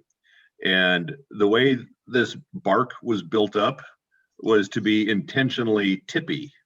If you put too much weight on one side of it, the whole thing is going to tumble over. Yeah. Worried about raccoons or mice or something. But I can't see a mouse flipping flipping from heads to tails on 3 different coins. And there's no mouse debris. And there's no mouse debris. And keeping it in the same orientation as well. Yeah. So that was beautiful. I was so happy and tickled. And then I started looking for footprints. And of course, here's a footprint leading from the coins in the powdery duff. There's no claws. There were actually 2 different footprints. And I had heard tinking in the kitchen that morning around 5 o'clock in the morning, something tinking, some metal. So I was happy to know that there were some youngsters in the area. Oh, the click story. So anyway, yes, it Harmony had returned, and they were there, and I was just really happy. And so we went on with our camp out. But that just talks to me. It speaks about the energy and being respectful. And they know you. They know your intention out there. Yeah, they absolutely know what we're doing out there, and that we're respectful and honorable. I just wanted to reiterate, when I first got into this, and Orla Calais Williams and other people told me this, really, I could say it in one sentence what the Sasquatch are here for. With us. They're here to introduce us to our true selves. It's all about, it's all about us, really, So yeah. Anyway, before you get into the click story, can I get you to take the share screen off for a second? Sorry. So we can check messages to see if anybody has any questions, and then we'll click it back on. Can we do that? Because I can't hear anything when you got the share screen on. We'll just see if anybody has a question or something. Here you go. Let me stop share. Stop share. Okay. How's that? Let me just check the. You guys can keep talking and whatever, and I'll just. Okay, well, let's talk about Click. Shall we talk about Click? We can talk about Click. Okay, Click is a really interesting story. It wasn't something that we had ever experienced before, either of us. To have this kind of an interaction with any kind of being other than human, as far as I know. But we were at a camp out in the Cascades, and Kevin likes to get up in the morning early, probably 3:30 o'clock, 3:30, 4 o'clock in the morning, and do early morning hikes, or just sit. Or just lay awake and listen. That's the witching hour. I think there's a lot of activity. If there's activity to be had, that's a good window. Mm-hmm. So he had gone to bed early, and I stayed up with the others in front of the campfire, and people had gotten out their drums, and which we always do, and instruments, and they were making a hellacious noise. It was horrible. Nobody could carry a tune that night. It was terrible. And so we have this one gentleman, his name is Tom, and he's beautiful and wonderful, and he's a drummer.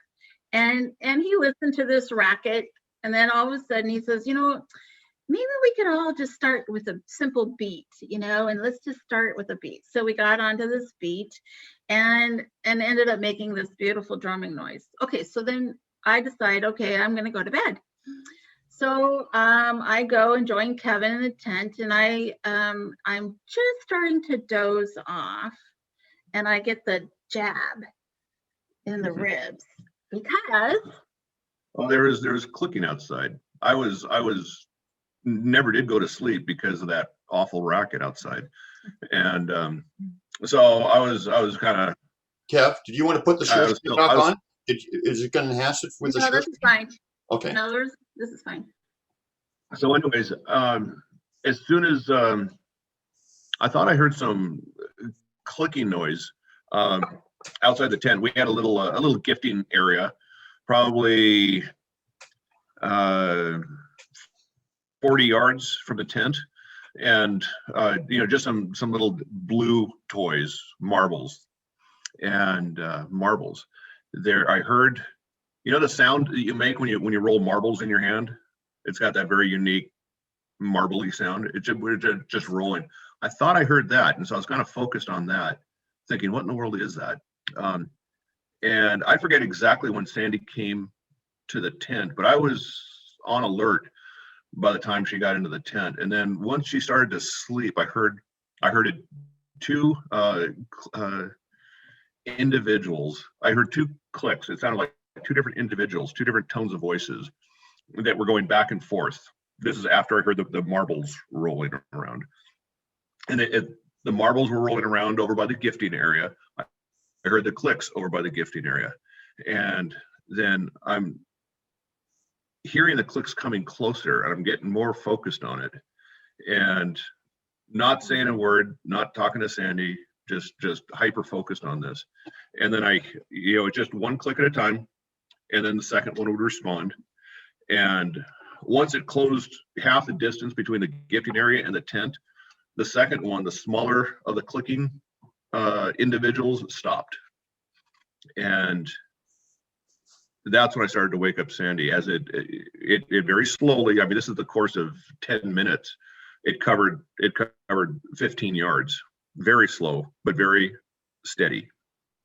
And Sandy heard it as well. And so we both were just like hyper focused, and I could tell it was right up to the tent. We had these big Tupperware bins that we haul our camp gear in, put it behind the tent. Okay, just store it behind the tent. And so I could tell this thing was between me, the tent wall, and the bins. We're talking 5 feet. I would hear it click, and Can I say something? go ahead. I'm probably missing. There's a lot of But details. at the same time, when he wakes me up, he goes, before he says anything, I say clicks. And he goes, yeah, clicks. Mhm. And so we're talking, it's quietly. Mhm. And he sees all of these millions of little lights, little prickly lights fill the top of the tent. Now this tent's 7 feet tall in the center. Mhm. That's so we can stand up in it. But he sees all these lights there, and there are all these little prickly, little pinpoint lights up Mhm. there. Did they have any And shape? then the clicking continues. Did they have any shape? Huh? Did they have a form, the lights? They were so tiny. They were like little. It was little- like the stars in the sky. Fireflies or something? Yeah. Just very, very random. There's no fireflies here. You know how. Well, I didn't say fireflies. But they were inside the tent. No, Oh, well, I wasn't saying they were fireflies, but like firefly lights kind of thing. Little. No, they're like pinpricky, like looking up at the Milky Way. Oh, okay. Only it was in the tent. Only it was in the tent. That's the thing. So anyway, so Kevin starts talking. I just started a conversation with him. I said, I hear you. And asking his name, asking who you are, introducing myself, introducing Sandy, this kind of thing. And that was going nowhere. And we finally stumbled upon a method of communication by yes/no answers instead of open-ended questions. Just do yes/no answers. I was thinking, well, maybe they're going to mind speak. You know, I don't even know there's a Sasquatch. Don't know what it is. Yeah, But it's clicking. but I know it's clicking at us and it's responding to me. And at one point, we were trying. You could tell that both parties were trying to make it work. And at one point, I said, I really like your voice. I said, can I call you Click? And immediately I hear a click. So we figured we could try this. One click means yes, and the absence of a click means no. That seemed to work out. And so I would ask questions like, do you have a brother? Click. Do you have a sister? Nothing. So you have one brother? Click. So it's that kind of thing. And so I would repeat the questions. I'd mix them up. I would repeat them, and just to kind of calibrate to make sure that the yes/no thing is working. It was working. Right. And so there was questions like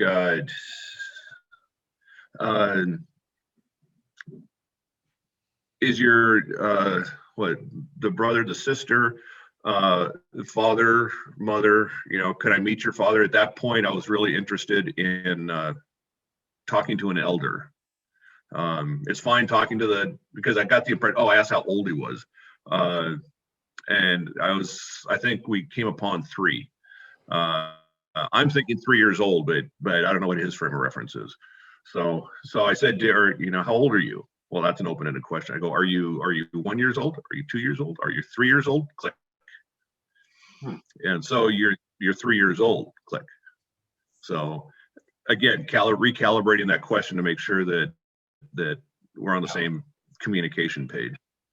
So He asks things. So this little individual kind of maneuvered itself around the tent too, as this interaction, first of all, went on for about 2.5 hours. And it's very odd. We had no idea that they click. We didn't know really what specifically we were talking to or communicating with, but we had this communication. And it seemed The yes and no's were awesome. He asked, are you a boy? Are you a girl? Right. Do you have a brother? Do you have a sister? Gosh, do you like apples? And it clicked. Do you want us to leave you apples? Click. There was a very excited click. We asked if it was a big, we asked if it was a Sasquatch, alien. I asked that. There's no answer. Silence. Yeah. We asked if it was a Bigfoot, and it was silent. And then it was a little click.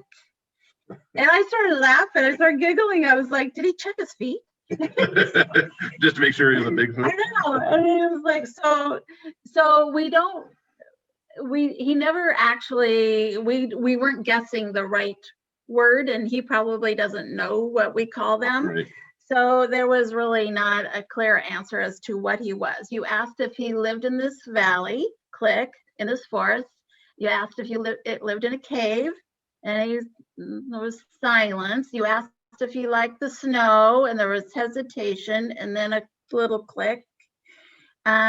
He lives there year round. Lives there year round. Mm-hmm. You asked if he had interacted with another male. Another human. Mm-hmm. Another male, and he clicked. He asked if he interacted with me, a woman like me, and there was silence.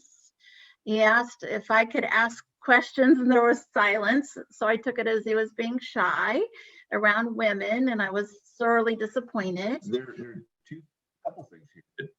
It absolutely was not an animal because it changed elevation, meaning at one point when it first started, it was like right behind the bins, probably 3 feet off the ground. And then as it walked to one edge of the tent, it was coming from it's a tall tent, so it's coming from the tall part of the tent wall on the other side. So it changed in elevation. So animals don't do that. Another thing, we had a camper who was camped past our tent and part of that drumming group. And so he walked by during this time, and he had his headlamp, pointed away from our tent, being respectful, didn't want to wake us up, and walked right by Click.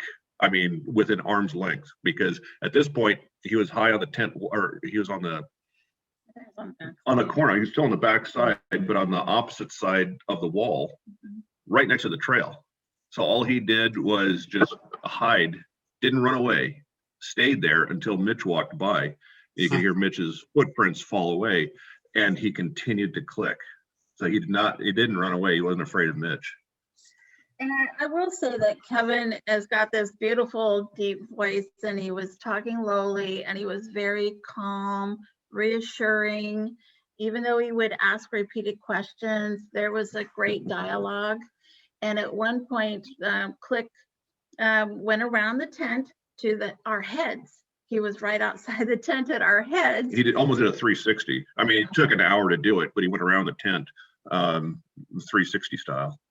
Wow. So then Kevin asked him about, remember the hand? So you should tell this part. So cool. My head's next to the tent wall, and I'm sleeping like this, laying down. I'm laying down the whole time with my arm, up above my head, touching the tent. And as he's getting closer and closer to me, I asked him, I said, if you're okay with it, you can touch my hand through the tent wall. And that first kiss tension, tension that you get before your very first kiss, that's the kind of tension that was in the air. You could just feel it. You knew it was going to happen, but it's not happening now. It was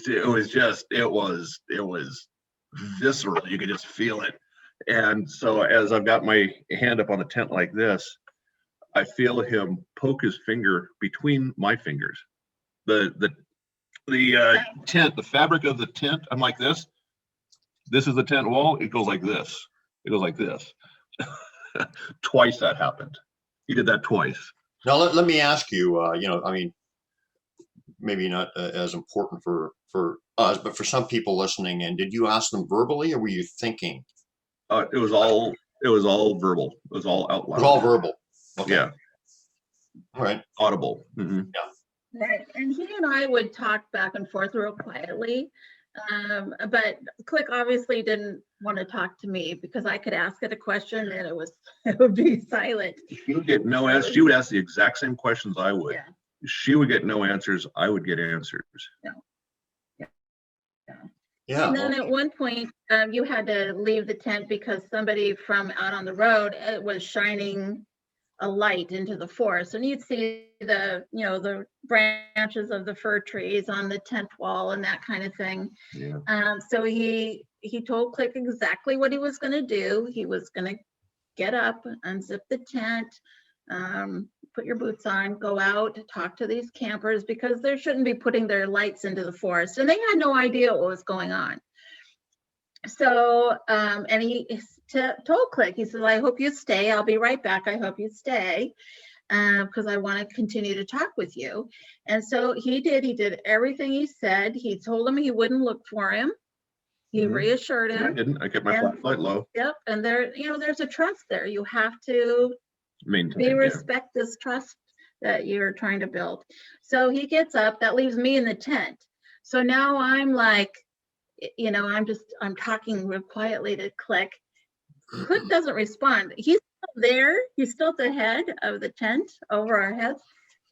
He hasn't moved off. He's just there. And I talk to him and I'm telling him now, if you see a light coming and it's not Kevin, you hide, you be real quiet. I'm trying to protect him and reassure him. And finally, Kevin comes back. And then of course I have to pee. So we have to get up again and we tell Click that we're going to do that.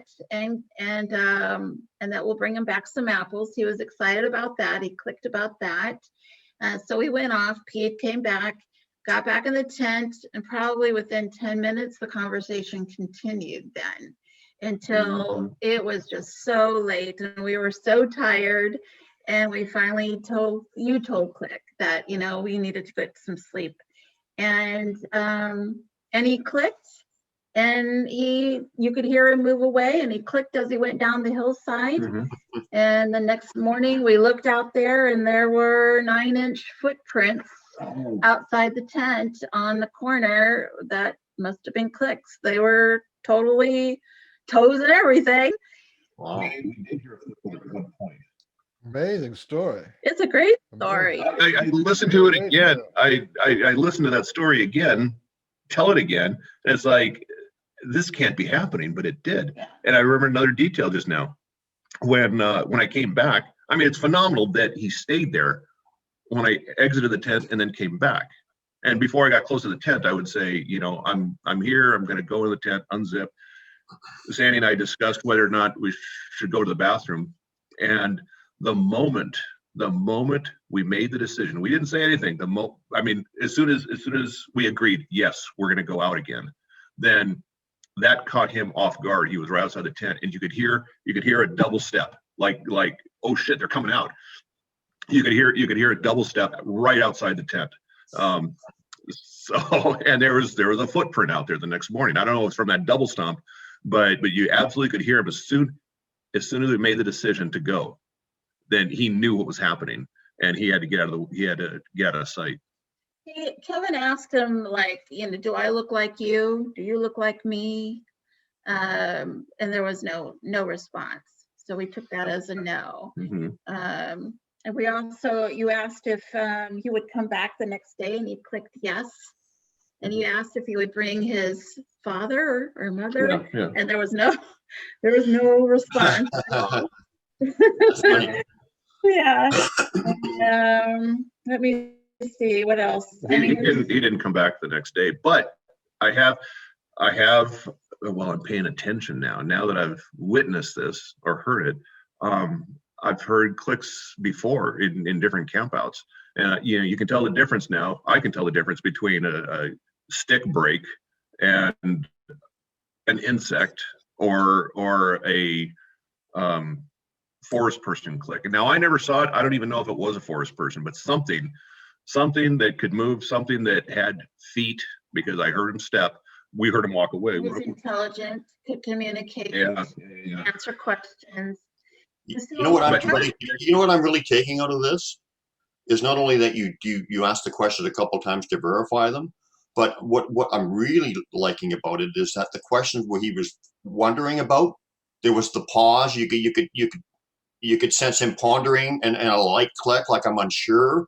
It very yeah. I mean, that's very revealing. Yeah, What that's did true. the click sound like? Was it like a tongue like this, like that? Exactly, And and that's a really good one, actually. Yeah. I have a hard time doing that. It was very crisp. It was not mucusy at all. It was very much like a tongue click. Off the roof of your mouth. It was just so crisp. It's almost too perfect. Can you do it again? It's almost too perfect. Do it again. What's that? Do it again. Yes, Do it again. Yeah. That's too much of a coincidence. I wonder. Was that you, Mr. Bean? Yeah. Hey, I mean, he's had his leg go invisible, so if he can do that, you know, I don't think that's out of his capacity or his capabilities. But no, you know. Well, thanks. What size shoe do you have? Let's see your feet. Let's see your feet, Beans.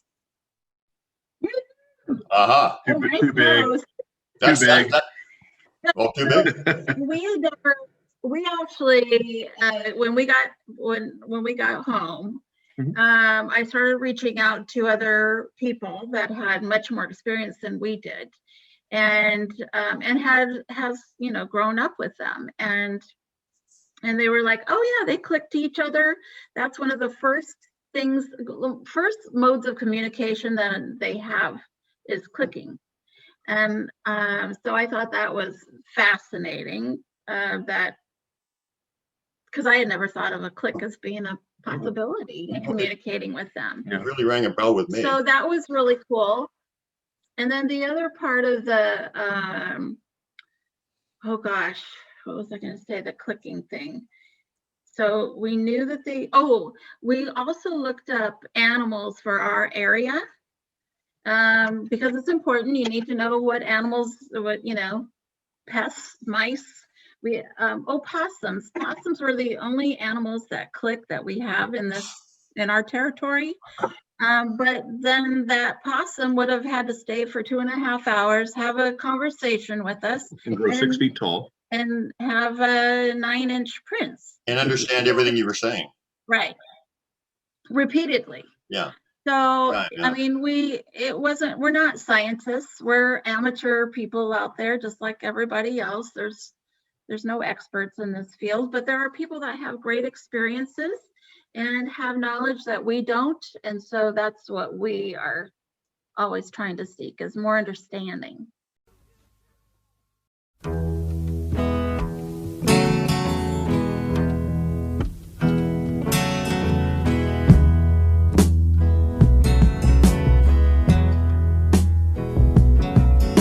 I was nowhere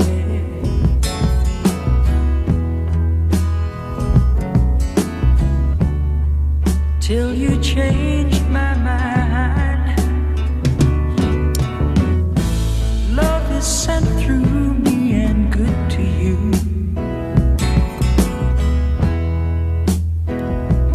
And you were somewhere.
and then you came to stay.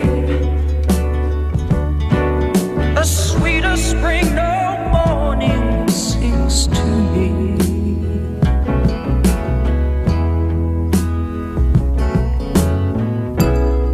So now I've found a living sound that moves, that breathes, and that makes love to me.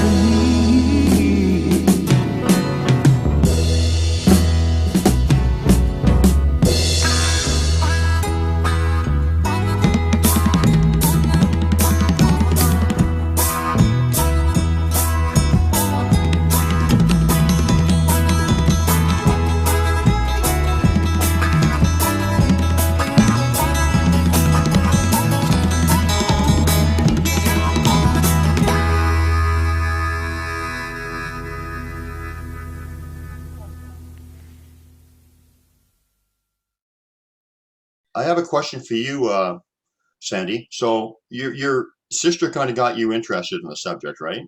Yes.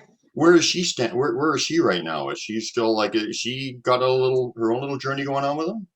Well, they do. She actually lives probably a couple of miles from here now. I live on the ocean. She lives on the bay. When she bought that house over there on the bay, they were there. The forest people were there. She and her partner have ongoing relationship. She doesn't really appreciate them as much as the rest of us do. Oh, okay. She doesn't like being out in her yard. She loves working outside in her yard. She does not like that she always has that sense of something watching her. She doesn't appreciate it. She doesn't like it. Maybe you should suggest to her, say, hey, just tell them, let's make friends. Maybe they'll send her a nice They haven't had anything negative. They've had the prints on the windows. They've had the slaps on the garage. They've had. I casted a very small print behind the wood pile, like this big. I mean, 6-7 inches. Yeah. And yet, if we start talking about it, she will talk up a storm about it because they've had them in their yard. They've seen them. She knows that they can move at lightning warp speed and change the energy in the air behind them as they're cutting through the air so fast. She's seen that energy. They've seen, I think, 3 or 4 of them out in their yard at varying heights. The eye shine. At full moon, Dwight would watch them. They would hide on the yard, on the big grassy part of the yard. They would hunker down and hide when they knew he was looking. But in the full moon, he says they're right there. You're not hiding at all. You're right there. Yeah. So they have an ongoing journey. Let me ask you, both of you, and I guess Andy can start off. So when did you guys realize that there was more than just a monkey running around in the woods? I mean, at one point you must have thought maybe there was when did that eureka moment? I'm dealing with something more than just a physical animal with their abilities that we know them to have. When did I would say, I've always believed, I know that there are ghost spirit entities. I've seen ghosts materialize in front of me. I've felt them. So even way before Sasquatch. So I knew that there was a paranormal aspect to our world. I think probably for me was, with regard to Sasquatch, would have been the Cloaker video that Barb has. What an amazing video. What an amazing video. Yeah. I still try and rationalize that a little bit, but knowing that they do have the ability, they're interdimensional beings, they have the ability to shift and change and come and go. And Kevin has seen 2 cloaked individuals with his own eyes up in the Blue Mountains. And that's another lovely story. I've not seen them myself visually cloaked, but you've got a couple of stories about that. Well, you've seen green light too, green orb. Well, yeah, or Yeah. But So Well, I mean, Yeah, I've seen them physically appear out of thin air. So if anybody thinks that they can't cloak and appear out of thin air, incorrect. They yeah. can. Absolutely. well, So, he's but seen the outline of them, but he could actually see through them and see the foliage and cracks. And you know what I like about talking about this is because I know what I saw, but how do you explain it to somebody? And how do you? It's hard to explain to somebody. It's a lot easier when you hear corroborating stories. Yeah. It's very helpful, Mike, when you were talking earlier about the tagging. I've never heard that before of anybody. That's very reassuring for me to, I don't know why, but it is, that I'm not the only one that has had this happen before. As far as the cloaking thing, I heard a story just recently to where I've heard the cloaking before. I've seen the video where everything's cloaked, but I've never heard where the outline is cloaked and you can see clearly through the center of the individual. I just recently heard a story where somebody described that exact same thing, where the edges are cloaked, but you can still see right through the individual. I mean, clear as day. wait a minute. That doesn't make, hold on a second. No, You said the edges were cloaked. cloaked and the inside was cloaked. That doesn't make sense. You mean you can see the outline, but The edges are cloaked. Oh, the cloak. You mean you can see the outline? That's not Yeah. cloaking. The cloak, well, you could see through the middle. You could see the outline, the shape, but you. Well, the cloak that's shimmering. I'm talking about the shimmering component. right. The edges were that shimmer, that mirage type effect. The edges were like that. The Yeah, center was, you could see straight through it. I've seen that Cleanly straight through. like Christmas light, like a Christmas light outline of a figure with nothing, like completely nothing in the middle. And I've also seen like the Predator kind of shimmery kind of thing. Yeah, and that's the second one that I saw was total Predator. Yeah, The leaper, the leaper. Yeah, the long jumper. the long It jumper. looked like a long jumper. But he smelled cinnamon in the air before he saw that. How about you, Kevin? Can you address my question? So was there a moment when you said, wait a I'm minute. sorry, I missed your question. Say it again.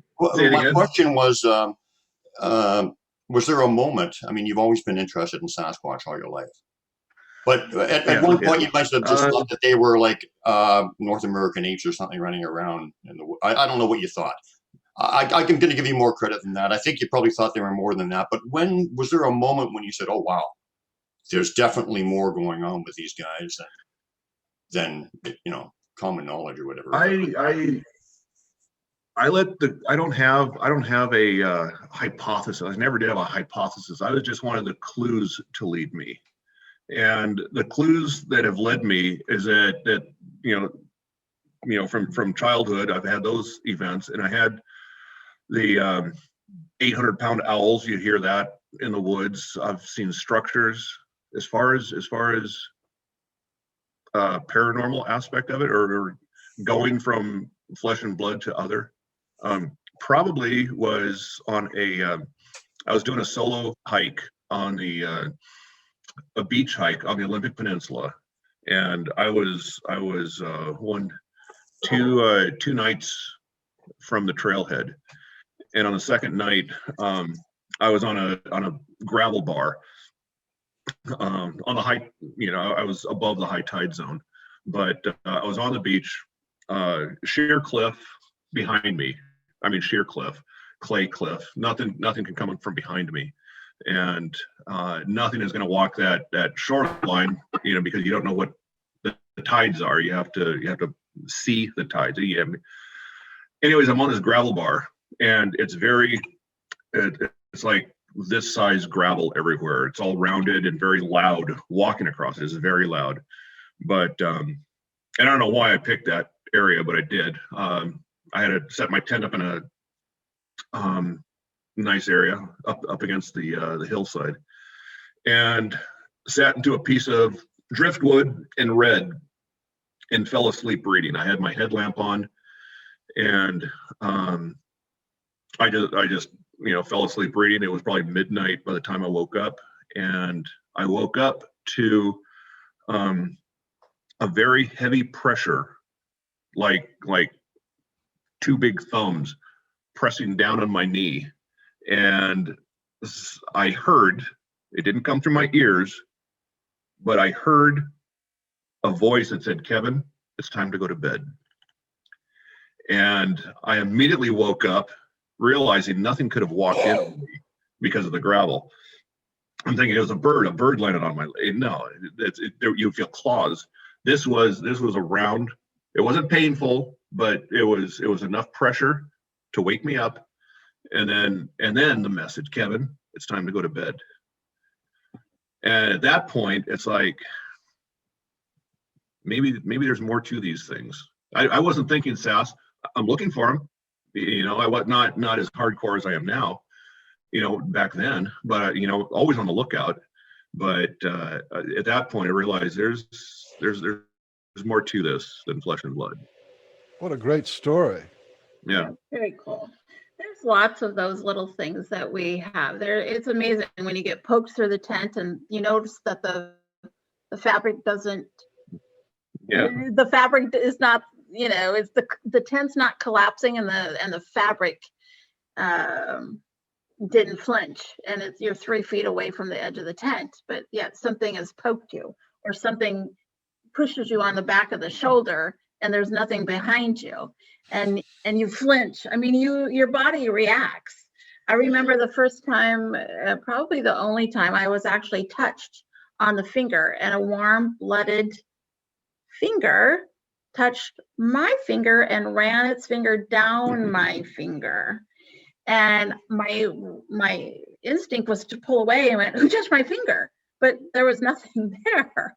But I swear it was warm blooded, and it just ran its finger down my finger.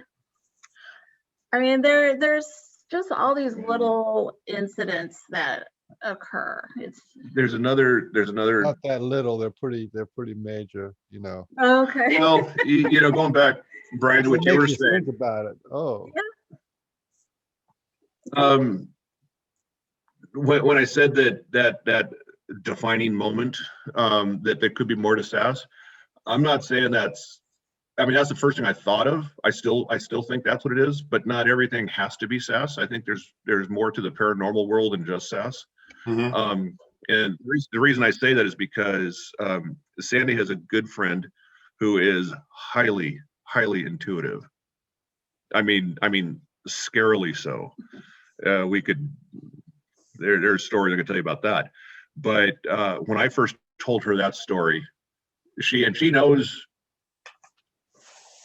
she has read the Sasquatch people. She has read a mother, a protective mother protecting her child. And I mean, fearful, wanting, literally, I had to keep her from running out of the woods. She was so not fearful for her safety, but for the intensity of the intuition of this being. So that gives you a little baseline of what this woman is capable of. And when I told her the story of being touched on the beach, she immediately says, well, that's either your mother or your grandmother waking you up. So when I say not everything is SAS, I mean, that's the first thing I thought of that was SAS, but from a very, very highly intuitive woman telling me that, it could be that. What did the voice sound like? Motherly. Oh. It didn't sound like my mother. It didn't sound like my grandmother, but it was a female motherly tone to it. Yeah. So, do you guys have a few minutes that we could play a recording for the audience? You guys got as much time as you want. Absolutely, go for it. What are we gonna play? Hey, Brian, and when are you going to make an announcement? You're falling down on the job on your... Oh, what did you want me to announce? My YouTube channel? Yeah. By the way, everybody, if you want to join us on the Pork and Bean Show, well, I guess if you're watching, you're already on the Pork and Bean Show, so that's kind of redundant. But anyway, I've got a YouTube channel, and I always I do an edited version of these and put some music and some funny little stuff in there, and so you can, and also do videos on Sasquatch and different great things. Videos. Yeah, so it's called the Pork and Beans Sasquatch BC: The True Story. You can check it out on YouTube, and I'd appreciate if you would subscribe, and we can share some fun information together. Great, okay. Great. Sandy's got a plug. Are you guys subscribers? Well, Are you a subscriber, Sandy? Oh, no, I'm a Pork and Bean subscriber, but not on No. your. Oh, well, you got to go on my YouTube channel. I got I probably got close to 200 videos on there now. It's just like, Oh my goodness. Okay. insane. Well, we better do that. Yeah. All right. Well, let's share real quick. He's going to share his screen. There's so many things that happen, but we could just go on. But he shared sound. Yep. Okay. Well, the only time constraint, guys, is what you have. I mean, you know, we're not going to go on for 5 hours, but I mean, we can go on okay. for Let's real quick. Where did we leave off here? You want to do this one, right? It had a foot on it. Slideshow right here and current slide. Okay, let's see what comes up. This is the current slide. Okay, let's. Oh yeah, that was the one with the window, the car window or whatever it is. Yeah, so it's not coming up big for us. I don't. Oh, there it is. Yeah, okay, we already have it open. Forward. Let's go. Oh, go back. All right, so this is just for fun, real quick. This was taken out of the Blue Mountains. We had What's the rating of this show, Brian? Before we go further, friendly, right? we do it. Anything goes. Yeah, PG-13. Okay. Yeah. So I just want to make a point that prints come in lots of different forms. A lot of different body parts. From lots of different body parts. It's not always just hands and feet and knuckles. We have possible butt casts taken out of an area that do not have female. Well, they're female, but they're not like our female body parts. So we have those. And also up in the Blue Mountains, there was we were looking at people's cars because their vehicles had been hit or slapped, or their motorhomes, and we were looking around and we came across this print, and you can see it's a breast print with a nipple on a vehicle. So we thought that was pretty interesting. So always look in the dust of your vehicles. I don't see it big on the screen. Does it look big on your screen? Yep. No, it's not. It doesn't show. Is paused. We were paused. Did Brian pause us? No. What does that say? New share? Right here. Your screen sharing is paused. Hang on a minute.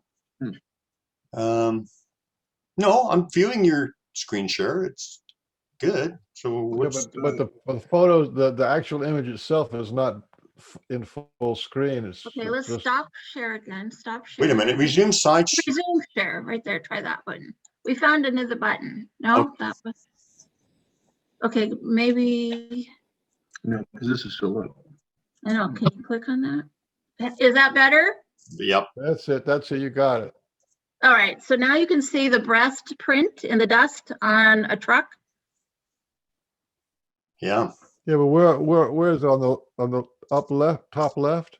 The breast, the boob is right in the center on the blue part. You can see the round breast with a possible nipple. The nipple is the bullseye. Right in the middle of the screen. You see the handprints. Those are probably human. Those are from Rob. This is his truck from getting in and out of the vehicle, but that's not his breast print. And short of having everybody take their shirts off and bras. No, in the interest of science. Yeah, of course. But my point is just on the hands and the feet. You were conducting the experiment, right, Kevin? For the interest of science. That's right. That's right. Wait a minute. By the way, guys, before you go on, did you make sure that wasn't Barb Shoup was running around nude at night and left that? She wouldn't let us test. First of all, just the sheer it's science, kind of got some big breasts there. Sorry, Barbie, but yeah, we talked about everybody bearing their chest and getting in a lineup. We did actually talk about that, so that was fun. All right, so and then here's some handprints on a vehicle, and Kevin's had knuckle prints, thumbprint on your Mhm, truck. mhm. We've found prints on, windows, Oh, it's a great one. trucks. Courtney's truck. Great one. Yeah. So it's very common. What's interesting to me is the swish lines. These swish lines, those seem kind of prevalent, and look at that thumb, how that thumb juts out to the side is very odd and very interesting. So we have started recording. I actually started recording a long time ago, but the forest folks up in the Greenwater area didn't like it, and they would take my recorder and so I learned not to do that. Well, we had a viewer, B&G viewer, that actually sent us a beautiful parabolic microphone, and it sat in a box for quite a while, and we finally, Kevin, we dug it out.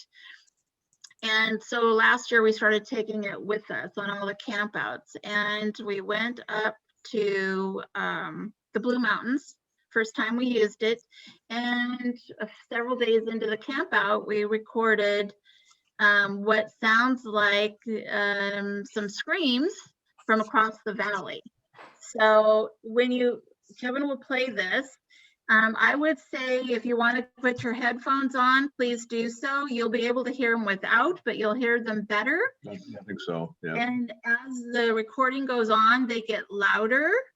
And so there's not only the one screamer, there's a second screamer who's answering that's higher pitched in tone. So we think it's maybe a female.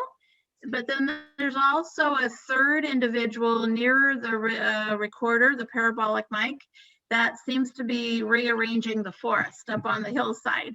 And we're very remote. We're so far remote. We're on a ridge. The recorder, I mean, you can see ridge after ridge after ridge. We're so high up in the Blue Mountains. So we hope you enjoy these screams. And I have a theory I'll share with you after we listen to them. Okay. Awesome. So, And one thing to keep in mind is at the very beginning, you'll hear people talking. This microphone is about 200 yards from camp. And you'll hear you may hear some people chatter, but then all the campers start hearing the screams, and so they all shut up. So at the beginning, you may hear some people, but after that, and that was us. After that, it's going to be the two screamers that are probably 2 miles out, and then the one that's really, really close to the mic. Here we go. Okay.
Yeah, there's kind of like mechanical sounds in there or something, isn't there?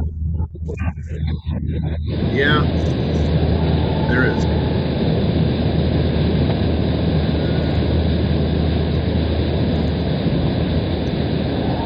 Or is that mechanical sound female responded?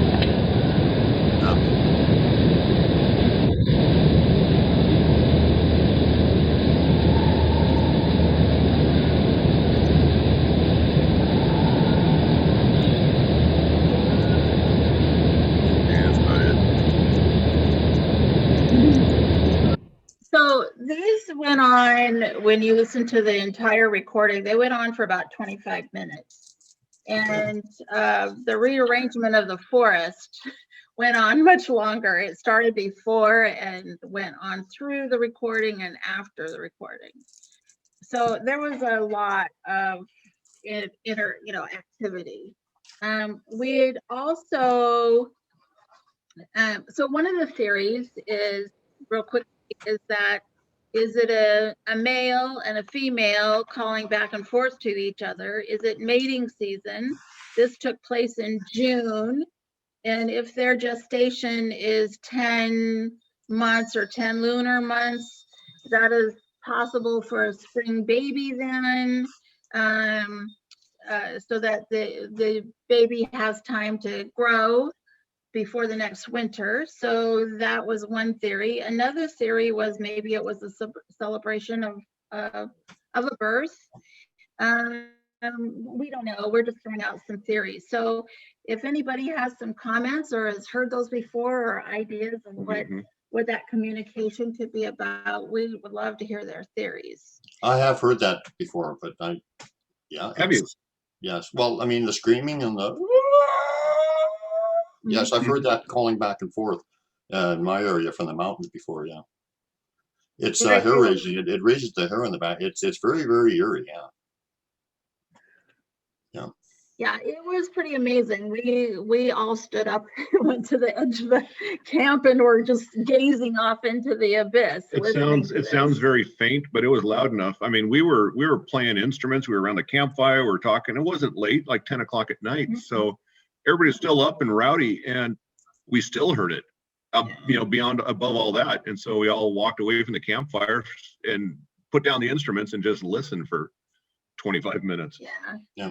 So Did you not have other? Yeah, you had another clip, right? You had another clip, right? Yeah, we do. Let's hear that. And then I got a question for you. Okay. But okay. Let's hear the clip. Yeah, so you can cue that up. We had also saw a TR-3B, that same camp out. So for those of you that know what, you see a triangular ship coming through the sky.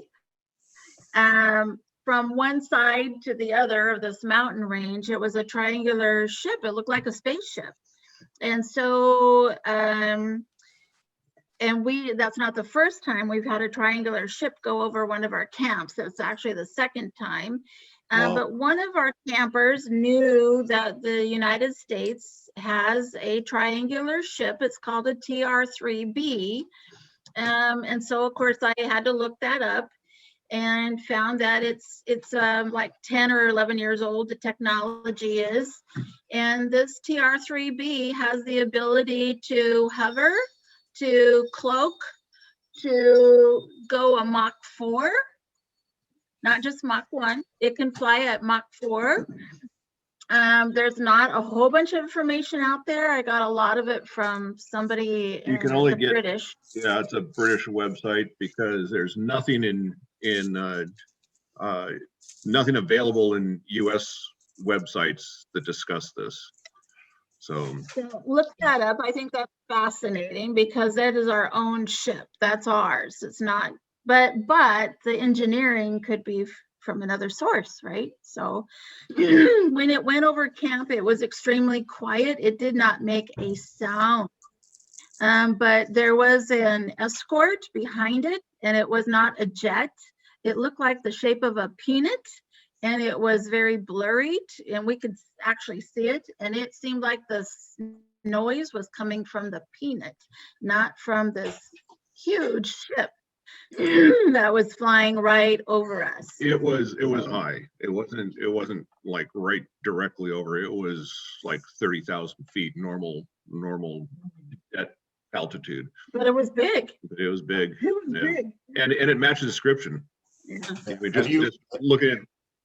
Yeah. Have you had any Sasquatch UFO or that kind of like a interaction going on at the same time? It kind of broke up a little bit. Say that again. Repeat. Have you had any Sasquatch interaction going on where there were, as well as UFO at the same time? Have you ever had any dual experiences? Well, technically no, but at this same camp where we had these screams going, we had we heard footprints or footsteps running around. Well, actually, during the day, I don't think they were the same day, but that during that week we had a lot of activity, such as the screams, such as hearing footsteps, such as lights, and this is fascinated me beyond forest people fascination, to where I'm really focusing on these lights now, because I one night at 3 o'clock just to see what I could see, and there was lights from, this is the very first night we were there, coming 100. I measured it off. It was like 140 yards from where I stood. It was up a slight incline up the hill, and there was one other camper that was generally in that direction, but not where these lights were. These lights, again, 3 o'clock in the morning, were coming from ground level. It didn't come from above, so you could see under. You could see the trees. You could see the branches underneath the branches, and it was, I'm guessing, the size of a basketball court. This is nothing subtle. These lights are the size of a basketball. And the whole light was the size of a basketball court? It was like somebody had 2 Coleman lanterns that were lit at each end of this area, and it lit up the whole area like a basketball court. You could see clearly. This is 140 yards away, very close. You could see clearly the bark. You could clearly see under the branches, and the whole area was just lit up like a really bright camp. Interesting. I had the same thing happen with Sue one time. We had the forest light up, and just quickly, and also we something else interesting happened. We seen like a plastic garbage bag. It was dusk, really dark, but I could see something float by or fall down from the sky. Just after the whole forest lit up, and I saw something. I said, I saw something fall down from the sky, and I said, it looks like a plastic garbage bag, and we looked, and there was a little garbage bag there, but there was nothing, couldn't have fallen from the trees. There's no explanation for it other than something just dropped it there. We saw it go by our face. I mean, weird, That's this light. There's no explanation. It's forest floor. There's nothing there, but something illuminated from the forest floor, and then you saw it 2 more times. And well, to go on, this was for 20 minutes. For 20 minutes, I debated, should I go up? Should I climb that hill? I'm just in my underwear and flip-flops. And it was cold and ready to snow. And, my curiosity is strong, but my intuition, I think, is getting stronger.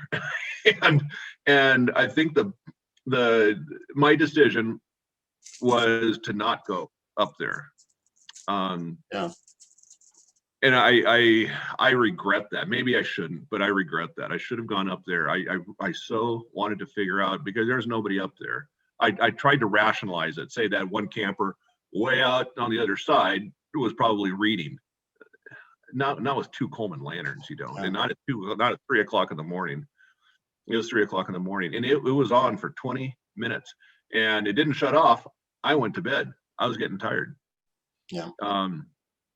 It didn't flicker. It didn't waver. There's no shadows. I was looking for shadows. Anybody walking around up there? No shadows. No, I listened. There's no anything like that. Okay. So I go to bed. I got a great story. And then Next night, I do the same thing. Nothing happened. Third night, same thing happened on the valley floor about a mile away. Because I walked up, I got the courage then to walk up to where the lights were the night before, and there was nothing up there. But as I got up there, it cleared. Once you get up that little incline, you can see the valley pretty easily. It's pretty clear. And so I walked out on the big grass flat in my underwear. So I'm out in this, but there was no trees to block me, and you could see a mile away, pretty much a mile away, the same kind of lights. It was on the ground. Now listen to this. It was on the ground, and that hillside, the opposite hillside, had been not burned, but there was some kind of a beetle infestation that has killed all the trees. So it looks like an old burn, but it's not. Nevertheless, the trees are dead. The grass below, the foliage below is bright green. From the bottom of that valley floor, the light shone all the way up the hill. You could see under the trees, all that foliage, all the way to the top of the tree. That's how bright it was. Wow. And it was centrally located in the bottom of the valley floor, and you could see a little bit coming up on my side of the hill, but it was, I'm on that side of the hill, so I really can't see how far it comes up. But on the opposite side, you could see all the way up the top of the hill, and you could see the light source at the bottom of the valley. And I watched that for 20 minutes and didn't see any shadows, didn't see any movement, didn't hear anything.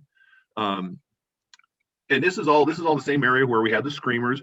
This is all that generally, within a 3-mile radius where we've had multiple sightings. So are these lights a byproduct of forest people? Is it just happen to have these coincidentally all these neighboring phenomenon in the same area? I don't know. Like what they call a hotspot. I think it is. And then the fourth night, night 1 I had lights, night 2 none, night 3 I had lights, the fourth night same thing, 3 miles away, the exact same light, valley floor, hillside lit up, but this was 3 miles away. It was further away. So it leads me to wonder, are there underground installations that we don't know about? You don't see doors, or I don't know. It's very odd. It's peculiar. So again, if any of your viewers have had that experience, I'd be curious. Interested. Yeah, I'd be curious. Brian looked like Brian went away, but I'd be curious. No, I'm here. I'm here. Where you saw that with Sue, where you saw those lights with Sue, was there any other phenomenon? Was there a forest people phenomenon in the area, or anything else out of the ordinary? The best experience I had with lights, I'm not sure which one. We had an experience with Sue where she saw light, but I was sleeping. But I had an experience with another couple one time. We went back there and we were camped for a few days way back in the woods. And we were, I told them about all my clan members and whatever and stuff, their names and chatting and whatever. And we're all in this great big huge tent. And all of a sudden we seen these big beams of light come down from the sky. No. Our fire is right in front of the tent, right? Just like 10 feet in front of the tent. And we can see it through the thin flap of the door or whatever. All of a sudden, it looked like something walked right in front of the fire. It went completely black, right? Oh. Nothing there. Like, it went, whoa, what's this? Then all of a sudden, these 3 big, huge beams of light came down from the sky, like Star Trek stuff kind of thing, like whoosh, like weird. And then we found that we could communicate with the light. Like, we were asking, is that you, RE? No answer. And the answer would be like, it would flare, it would be black, and then it would flare up like in a big spark of energy. When the answer was right, it was answering us. And then when I said, is that you, little bud, the little teenagers or whatever, then it flared up or whatever. So the light was communicating with us. Interesting. Which is amazing. And it was just like, whoa, my God, I couldn't believe it. It was just like, literally like something you've seen in Star Trek, where these big beams of light come down from the sky. It was just dramatic. And then communicating with it too was just phenomenal. Wow. Yeah. So there is an intelligence behind those lights, obviously, and Interesting. and I think there's an opportunity to communicate with them at certain times too. So yeah. Didn't try communicating with it, huh? Again, following my intuition, these lights have bothered me. I mean, this has been since June last year, and they've bothered me because I don't have an answer. I know what I saw. I don't have an answer, and I'm just trying so hard to figure out, just research as much as I can. I seem to be more intuitive in the winter months, maybe because I'm so busy, distracted with other stuff in the summer. But in the winter months, I seem to have very what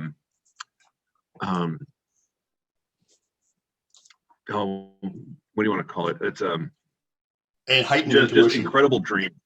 Oh, okay. Heightened intuition, and because this winter Sandy and I have been going through this audio. We're trying to clean stuff up, listen, prep for next year. We're just really excited right now as far as preparing for what we have right now and going in the woods. And so this is my big focus. And I would say, was it this week or last week? I had a dream where a very prophetic dream where I was in that same camp, in that same tent, that first night when the lights were where I could have walked up. This is dumb, but I'll say it.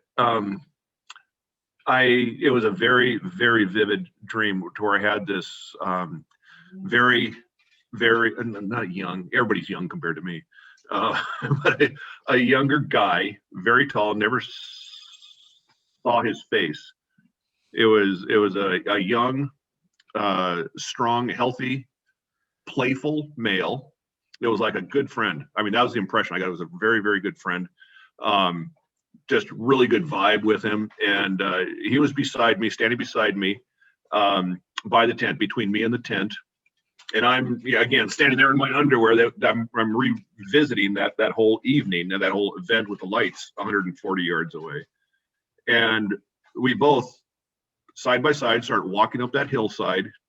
And then he, once we get halfway up that hillside, he stands in front of me and I can see his silhouette of arm, shoulder, head in the light, because the light is behind him. This is the big basketball court light. And so he stands in front of me, blocking my way. And the message I got was that that's not for me. That light's not for me. It wasn't protecting me, but it wasn't proper that I go investigate. That was the impression that I got. That was the message that I got. Wow. So Brian, you're on mute. So Kevin, this whole thing of lights and orbs and ETs, that's a whole topic for the Sasquatch, lights, orbs, and ETs. That's a whole topic, because it's such a common thread. It's like after people have been out looking for Sasquatch for a long time, they start seeing the orbs and rods and lights going through the bushes and lights in the sky. And, so I don't know if it's hotspot or the energy of the land. I don't know really sure what it's all about, but it's definitely worth a whole topic of research for sure, because it's all tied together somehow. And you're on mute right now, Kevin. And Brian's on mute, and Kevin is on mute.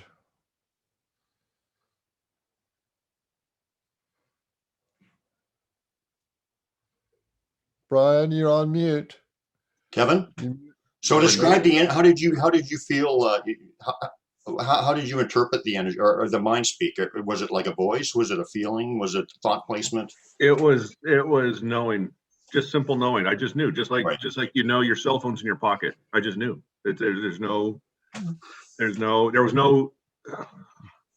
the message was embedded, I guess you could say. Yeah, no, I understand completely. Yeah. I mean, sometimes it's a knowing, sometimes it's a thought placement, sometimes it's mind speak. There was another one I'm missing, but yeah, it's all the same phenomenon, but it's just Yeah. different, but yeah, amazing. Yeah, I know what you mean. Yeah, it's hard for people who haven't experienced that, to understand when people say a knowing, but it is a Yeah. real tangible thing. It's a concrete thing, but it's kind of hard to explain. It's like explaining love to somebody who's never experienced it. It's kind of like a foreign thing, right? So yeah. So I wanted to ask you, Kevin. So how many different clans, you guys go all over the place. How many different clans do you think you've interacted with over the years, Yeah. roughly?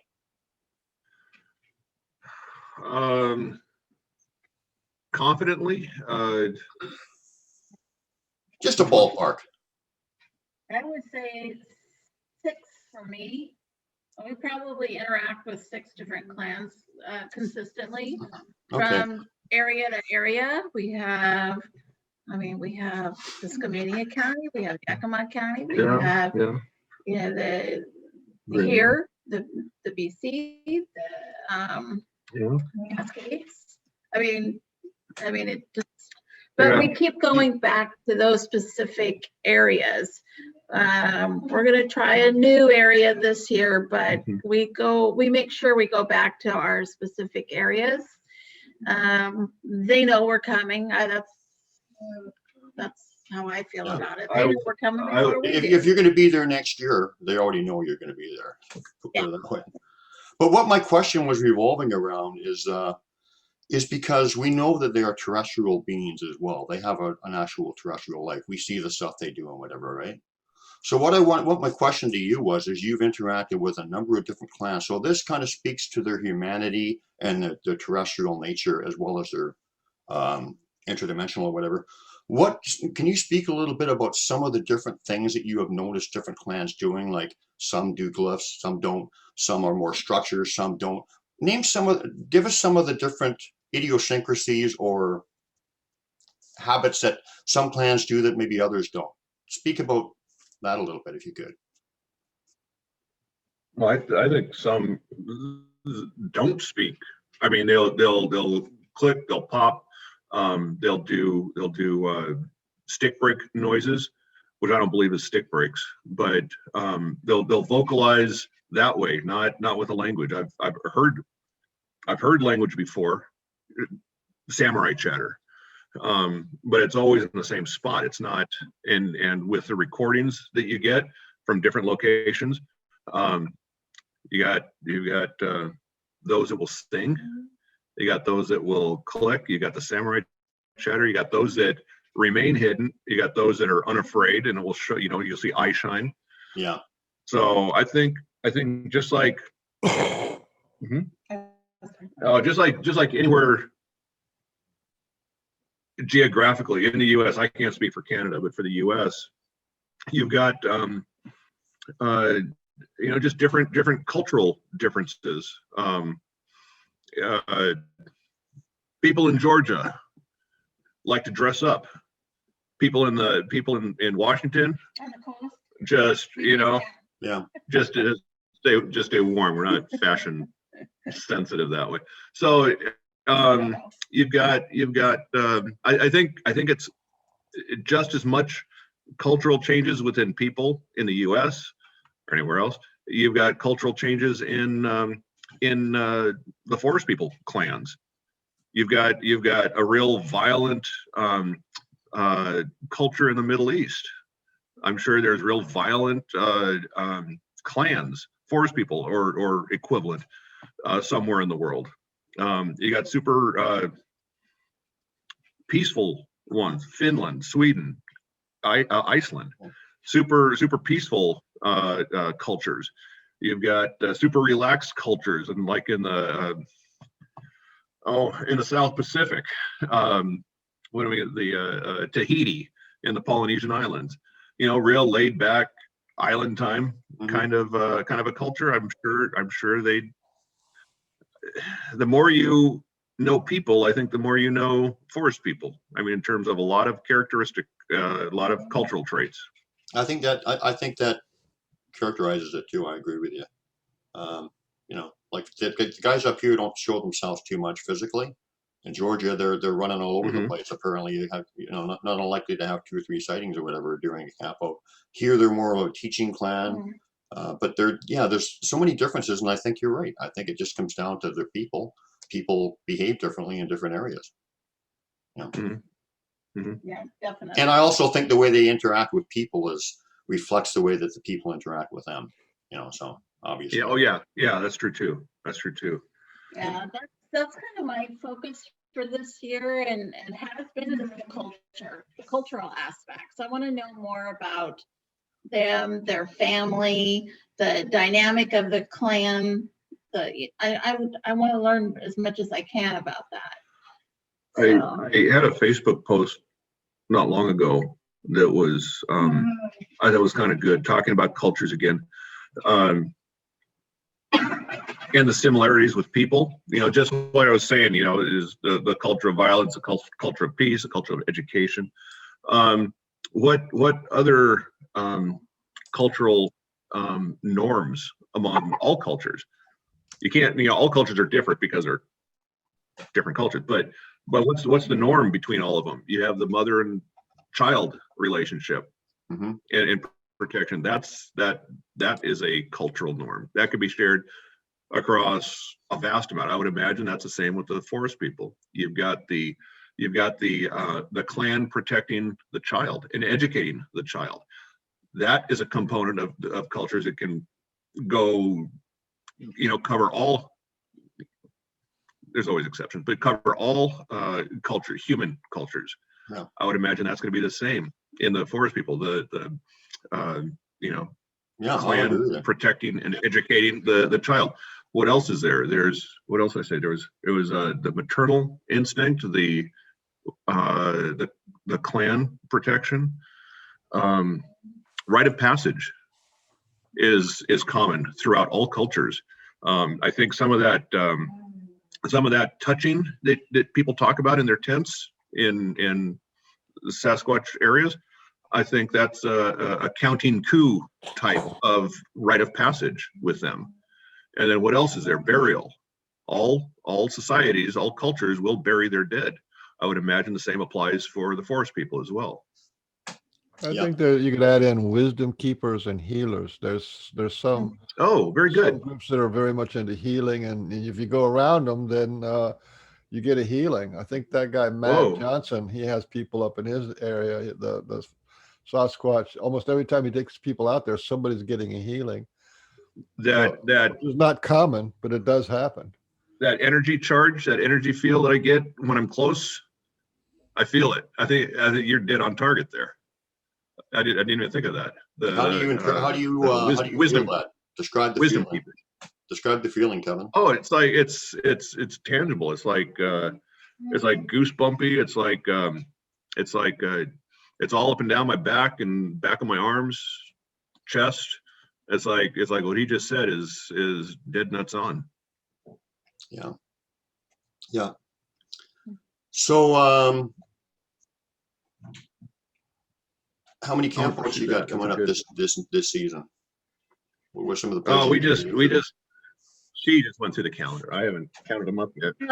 So officially with the B&G group, there are 4. But for us, if I have a friend that I go and stay with for her chemotherapy treatments every other week, and then in between, we are out in the woods. So we're going to be out in the forest every other weekend for the next, 4 or 5 months through September for sure. So, and we're looking at a new area as well. So yeah, we're out a lot, but that's what when you're out and you do the work, you get results. So yes. You gotta get out. I mean, they'll come into your home. We know that. I have a serious question for you. This may sound frivolous, but it's a serious question. Can you tell if your urge, if your compulsion, if your desire to go out into the woods, can you tell if it's yours alone, or if it's augmented, assisted, like a little, or boosted by the forest people themselves? If they give you a little thrill, a little urge, a little something, or it's just your own determination. I think it's for me, it's for them. only because at the end of last year, you get tired. You're out there a lot. You get tired. And I remember saying to Kevin, oh my gosh, because we were gone all the time. I was never in my own bed on the weekends. And I just thought, oh my gosh, it feels so good to be home for a change.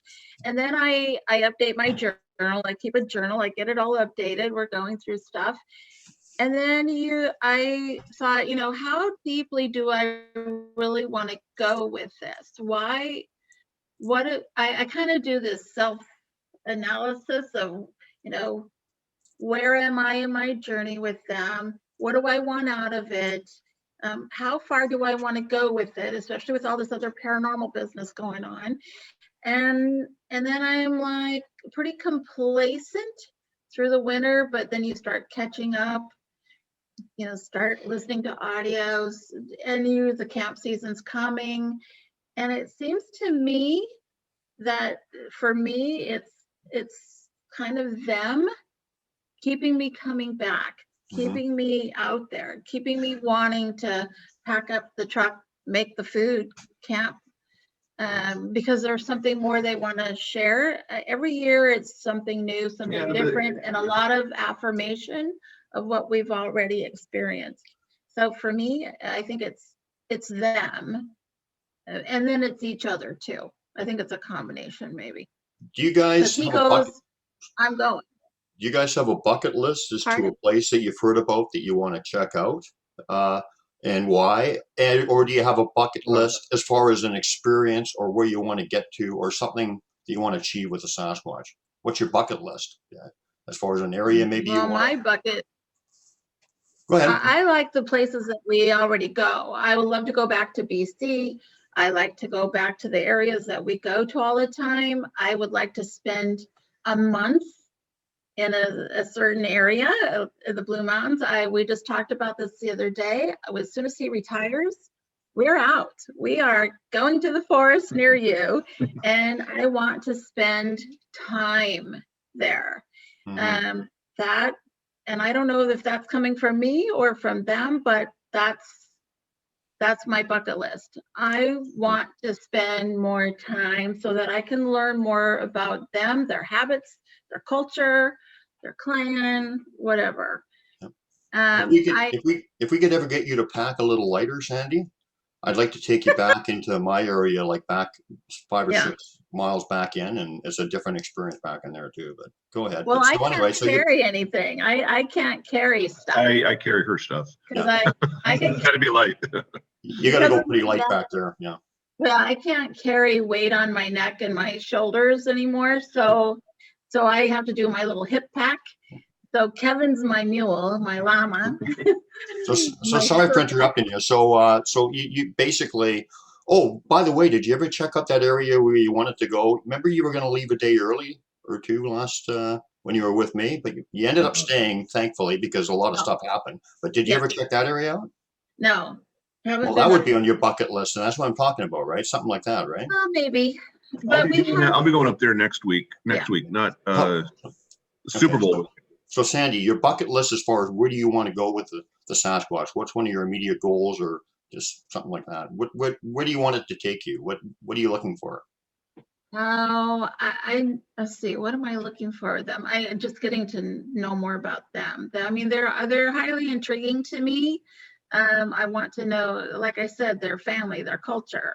I would love to actually have an interaction with them, eyes on interaction of them clicking, knocking, popping, speaking, tossing that pine cone, tossing that pebble laterally, horizontally rather, through the forest. I am really big on intentions.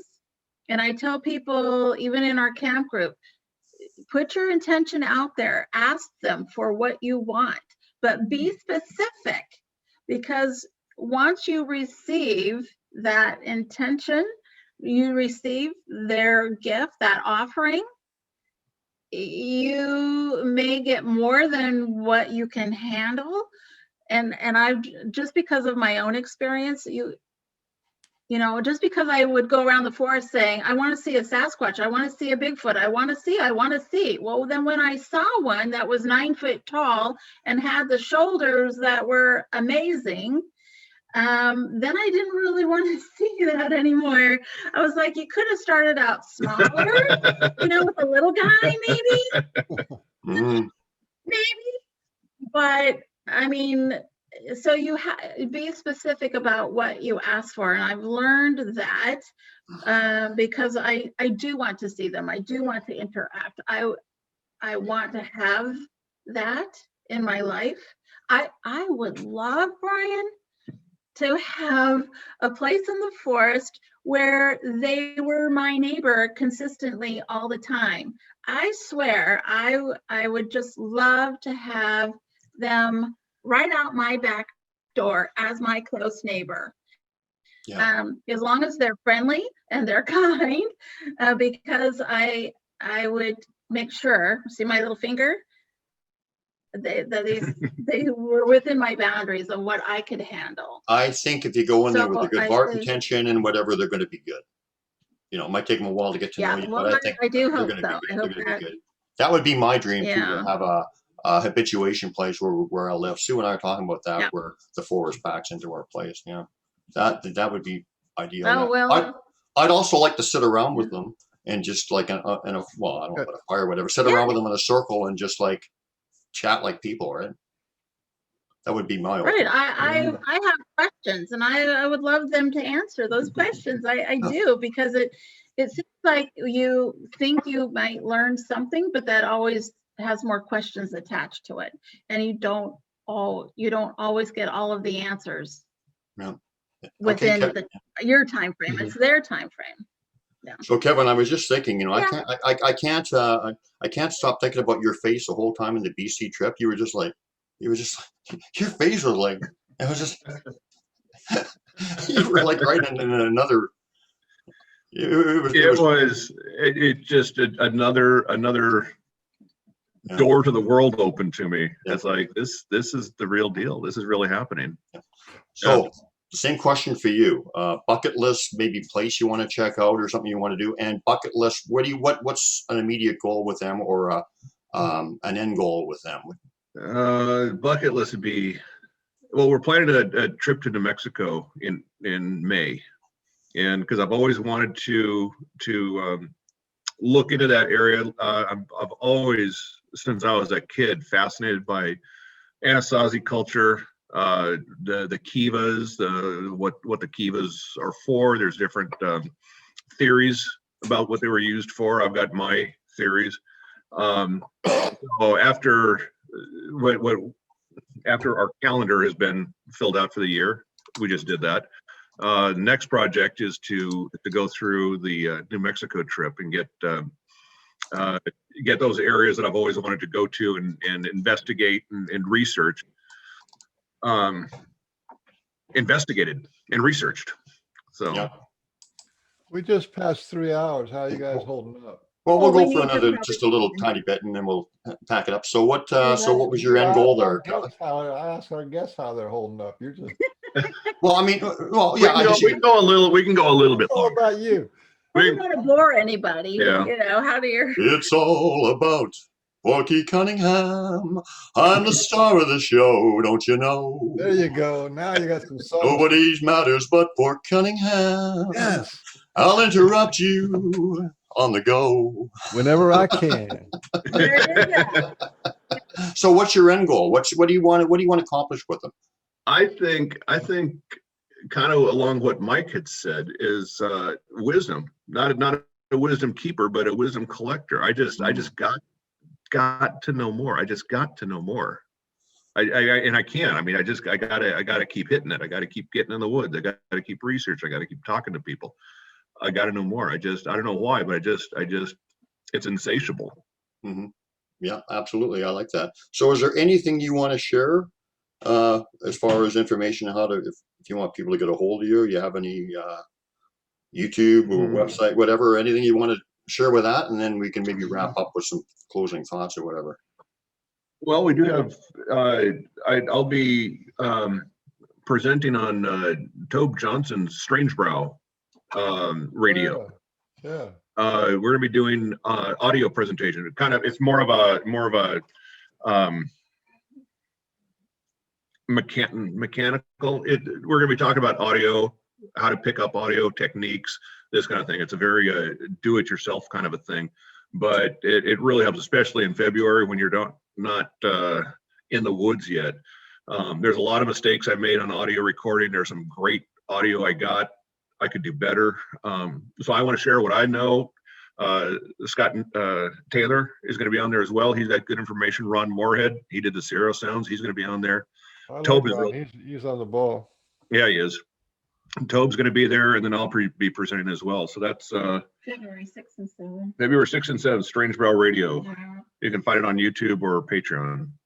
And people actually, we have put on to virtual Sasquatch conferences this last year, and it's under Sasquatch Rendezvous.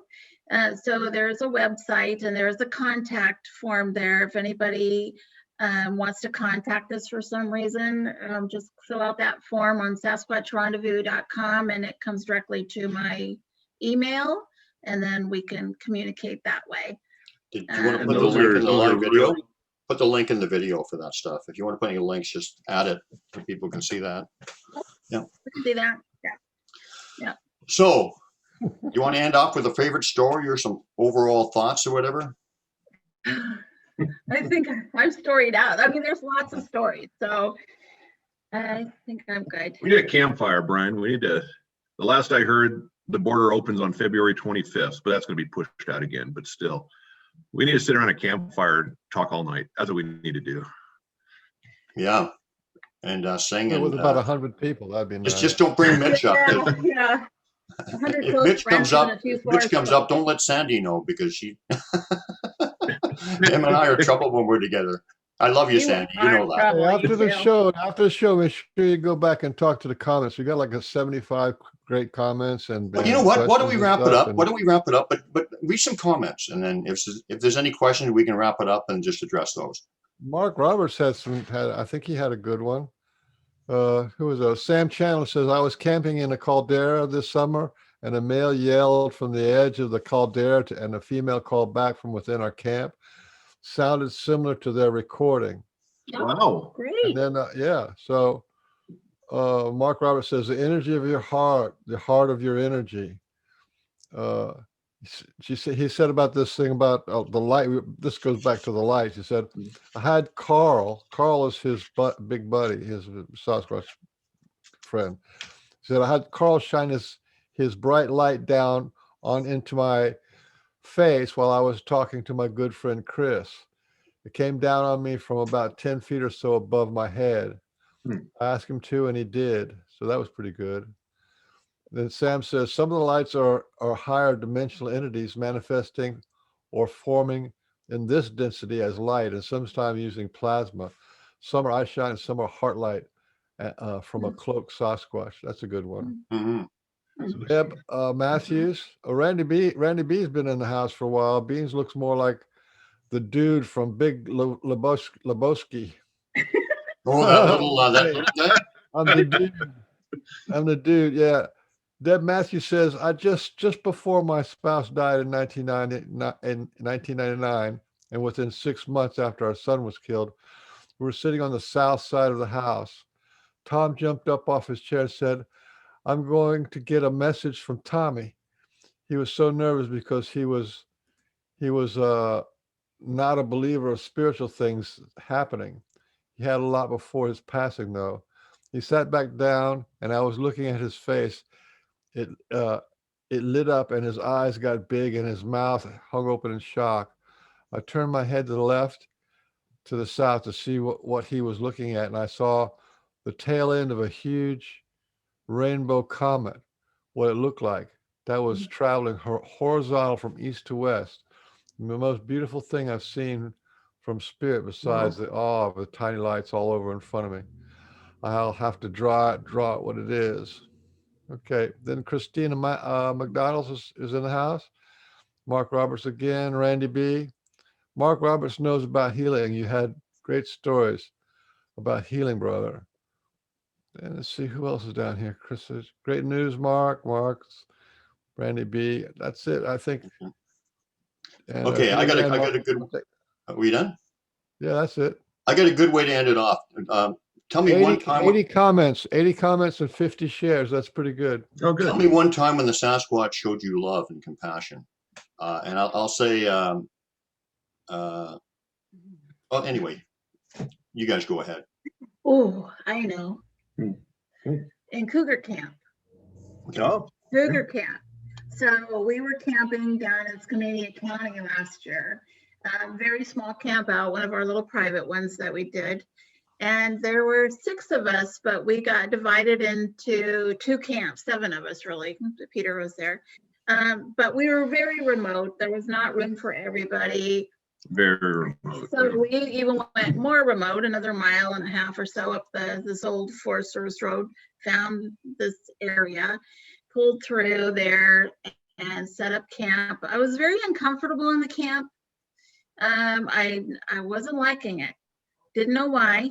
Went up the road another 1 mile just to see what was around, and we found cougar print and bear print and some fresh mud. Kevin decided to set up a recorder up there, so that was great. And we were like, okay, well, you know, we're out here, so okay, we're in predator territory, which we always are anyway. But still, I was so uncomfortable.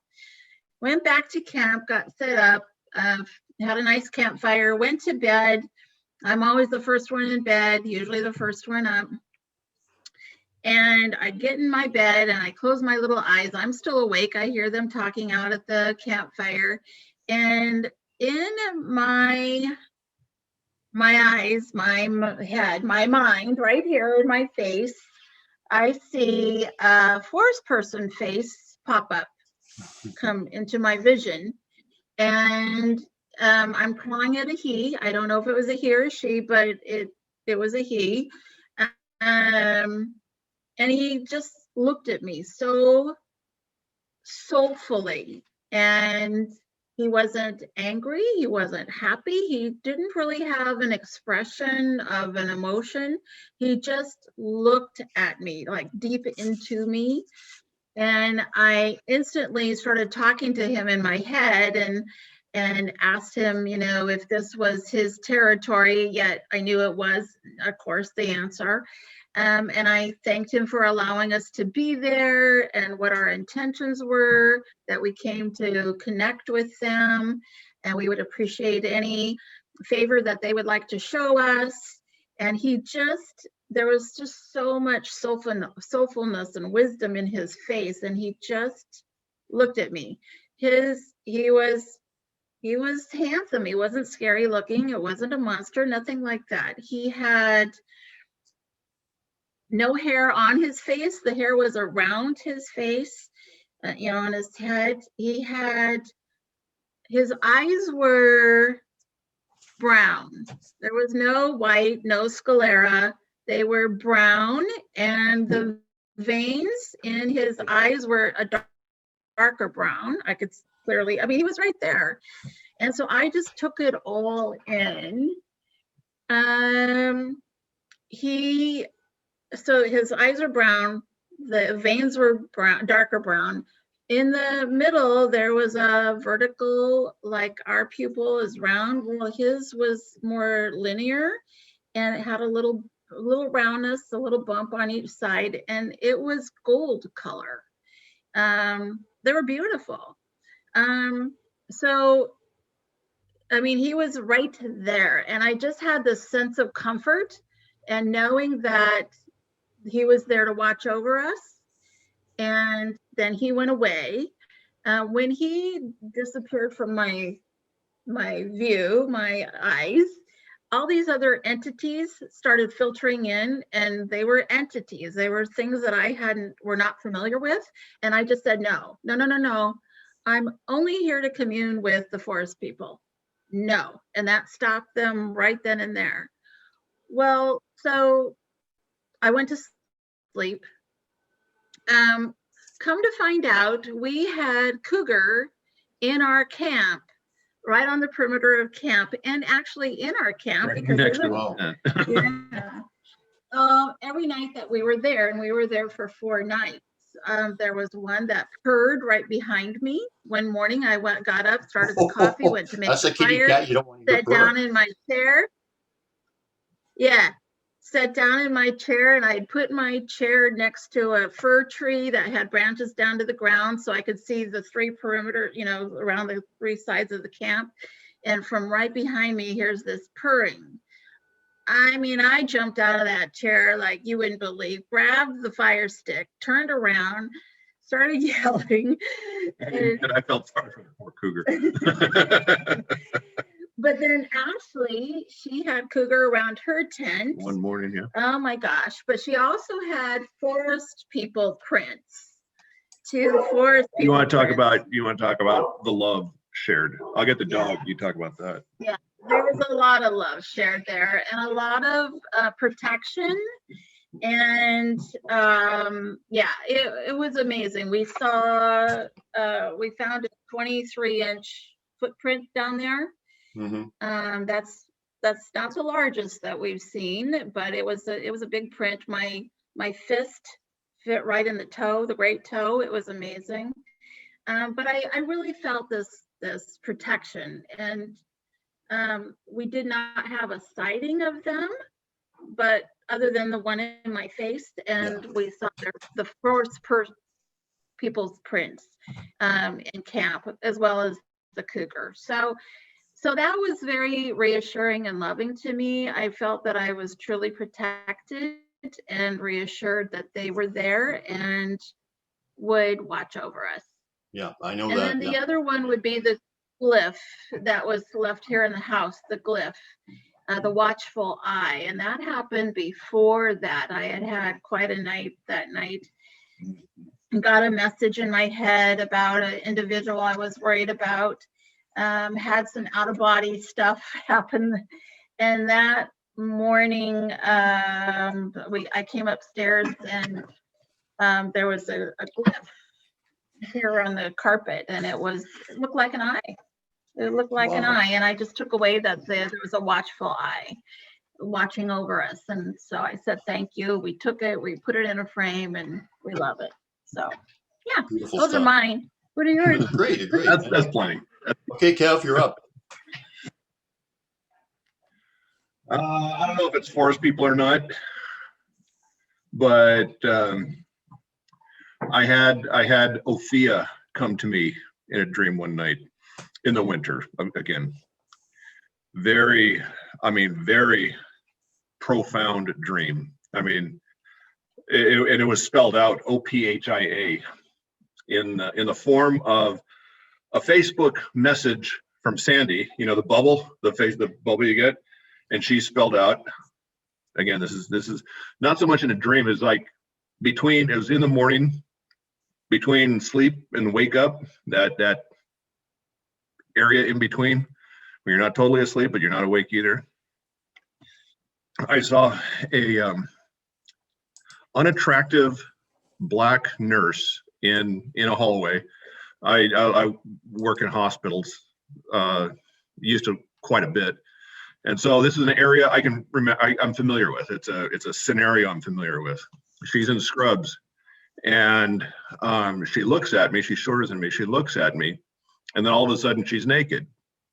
And it's not. I thought, oh, it's going this way, but no, it wasn't. It was.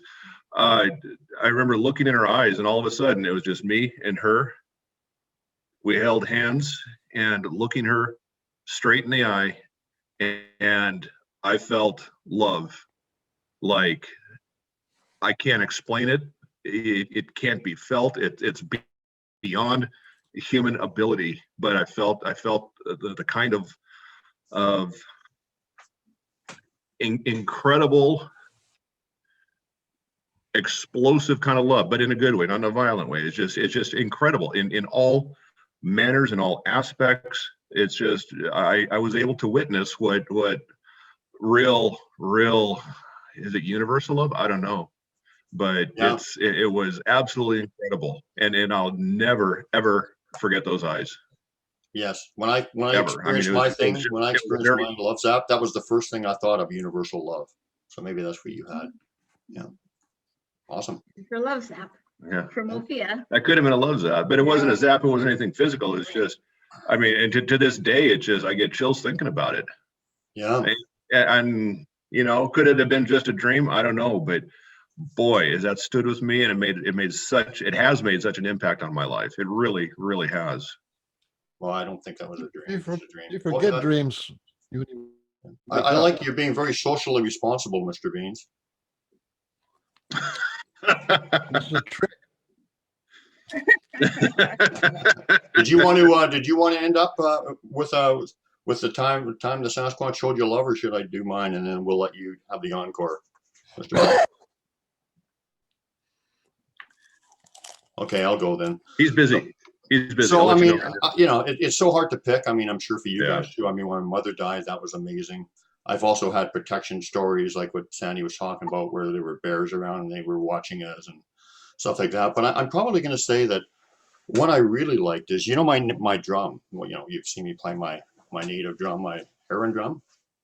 Well, I was camping with a guy in another area, and we ended up losing it. I left it behind. Couldn't find it. And it was really remote, and I knew kind of who took it, but because there was only two people that went back and forth, but and they didn't take it to steal it. It was just we had left it somewhere. We were collecting firewood. But I mean, that drum is so very, very. I'm so very attached to it, but there was a very powerful lesson in it too, because you know that the connection between a drum and a person is very powerful. But I was okay with it. I let it go, and that was a powerful lesson to be able to let the attachment to it go. I was fine with it, and so that was a very powerful lesson in itself. But the guy that I bought the drum off of in Oregon, one day he emails me and says, "Did you lose your blue heron drum by any chance?" And he says that somebody emailed him because they saw his name on the back, and this drum was original. There was only one made because he made it specific for me, right? Now, I think he's made one since or something because somebody really loved it. But basically, he got a hold of me and said yes. So the lady was local. So I went to her place. Sue and I went to her place, picked up the drum. And I almost felt like I wanted to leave it there for her because she had it up on the wall. And she really took good care of it. She really loved it. Anyway, so that was cool. So then Sue and I decided, well, let's go back to Golden, to our where we like to our woods. And we'll take the drum and we'll hang around and whatever. So we went to this place up by a pier, up by the water. You know the place I'm talking about. Oh, yeah. Right, Yeah. And we're sitting there. Yeah, and, I know what you're talking about. And actually, I had actually left my drum in the car, and Sue and I were just sitting there around there talking. And she said, "Go get your drum." So, and the Sasquatch love my drum because I'm playing it for them all the time. They've drummed with Randy Brisson and I too, and even left us like gloves or whatever to talk about that kind of thing. I mean, so there's a real connection between them, the drum, myself, and just energy, vibration, whatever. So I went back and I picked up the drum, and it's dark and I'm beating on it. I'm saying, "Thank you for the drum and thank you for your love," and blah, blah, blah, and all this kind of sentiment. I get back to the pier, and Sue just starts banging on it softly. And then all of a sudden we hear, "Ooh, ooh, ooh, ooh." And Sue says, "I don't think that's an owl." And I said, "I don't know, Sue. That kind of sounds like an owl to me, right?" And then we heard like, "Ooh, ooh, ooh, ooh, ooh," 2 more or 3 more times or something. And then Sue says, "You know that they imitate owls, don't you?" I don't know why she said that, because I mean, it's kind of stupid, because for our experience, and I'm sure you can understand, it's almost like saying water is wet, because we know they do that. It was kind of like right out of context. Why would you even say that? But as soon as she said that, "You know they imitate owls, don't you?" At the split second, all of a sudden, try to imagine yourself on a desert island, stranded, and you suddenly see a plane go by, and it's like, say, a dozen people on the island, right? And they see their chance to get off the island. As the plane goes by, and they're all going, "Hey, hey, hey, hey, whoa, whoa, whoa, whoa, whoa, whoa, whoa, yeah, yeah." We heard about a dozen voices for about 5 to 7 seconds, screaming, yelling, whooping, talking, celebrating. And, I think it was because I had my drum back. And it was just like, it was surreal and so loving. And it was just like, I couldn't believe it. And the thing is also, Sue was saying, I really wish that I could hear them talk again. just kind of just before that too, and then she got that. Oh, I there guess she she got gave it. her what she wanted, but Yeah. it was like, it's just so surreal. It was just like, you know, like just crazy. And it was like moments like that, you feel like you're almost like in another dimension. It doesn't seem, it feels like you're partway between where they are and where you are. It seems you're in a no, you know, kind of a dimensional no man's land or something, I guess. It was, yeah. And anyway, so that was loving because they were so happy that I got my drum back, and it was, you know, those kind of compassion stories with them and people are so common. You know, it's a common thread all the way down the line with people who have connections with them. Yeah. So Mr. Beans, Yeah, I love it. you're up. You Yes. ended off. What am I supposed to be talking about? A time when the Sasquatch people showed you love and compassion. Hmm. And nacho chips. He's crunching. Let's go on. I don't think if they ever have. Can you take his mask off him, Brian? Can I take his mask off him? Yeah. No, he has to do that. Oh, really? I have to keep 6 foot distance. How can I take his mask off him? Well, there. I'm gonna see your pretty face. There we go. You got nacho breath. Put it back on. Well, I love. Let me see. Love. I guess the most love I felt. Well, I have never had anything quite as dramatic as some of you people with this great euphoria thing. But I guess the time the Sasquatch that I was working with in 2012, I think it was 2014 or maybe 2015, I was watching a video of Jan Weiss on the Fur and Cedar channel on YouTube, Jan Weiss and that Kathleen Odom lady. I was watching those two videos, and Kathleen Odom was a channel, and she was talking about the Sasquatch were talking to her and answering to some questions about heart-light meditation. And we said, you know, if you breathe into your heart, then your heart starts to glow. And then when your heart starts to glow, then all the beings on the other side and the other dimensions can see you. It is like an energy that they can see you. And then they went on and said, and if you can continue to keep your heart glowing like that,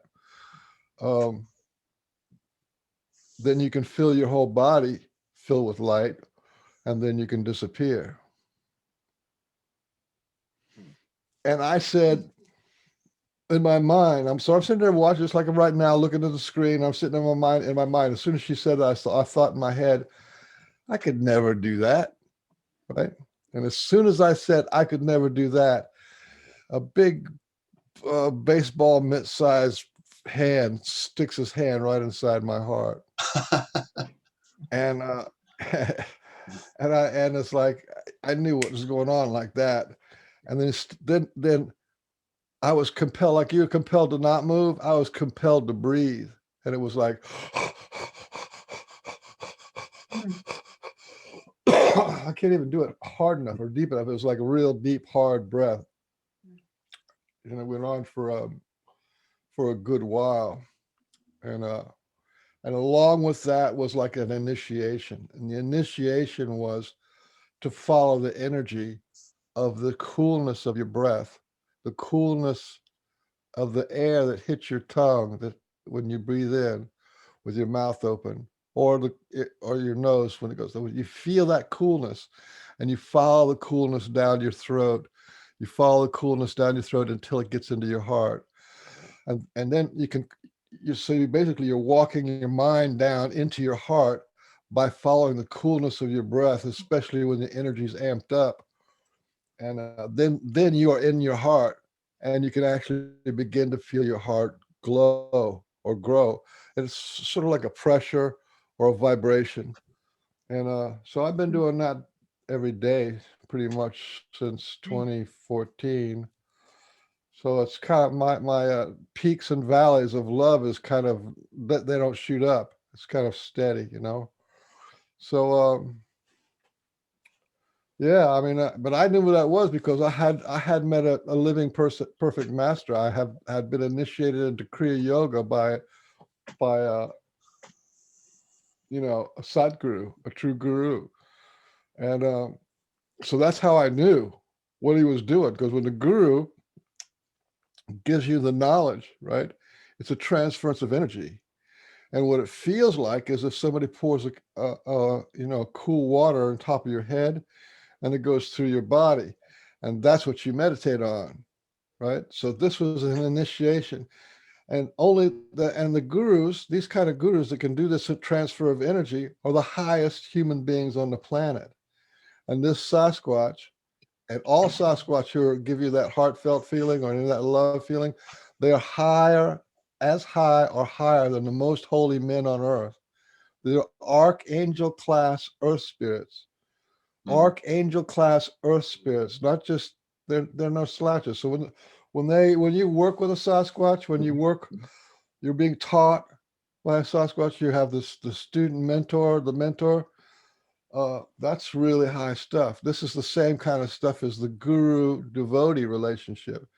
It's like you're equal, but you know who's boss, you know. So that was pretty good. That's beautiful. That was a pretty I good like one. I mean, that. about 2 years later, a year and a half later, they came back to me again and took over my breathing when I was laying down, and got going really good for about 5 minutes. And it got so powerful that I couldn't take it anymore when I sat up in bed. When I sat up in bed, I had shorts on and only had one leg. The other one had disappeared. Oh my goodness. Huh. Wow. And I'm looking at my legs and like, Really? one and none, one and One none. and none, huh? And the Yeah. reason is because this breathing technique is what the Sasquatch are teaching Mr. Beans is about how they cloak. So, and then, you know, he accomplished some of that. Yeah, that's how they go invisible.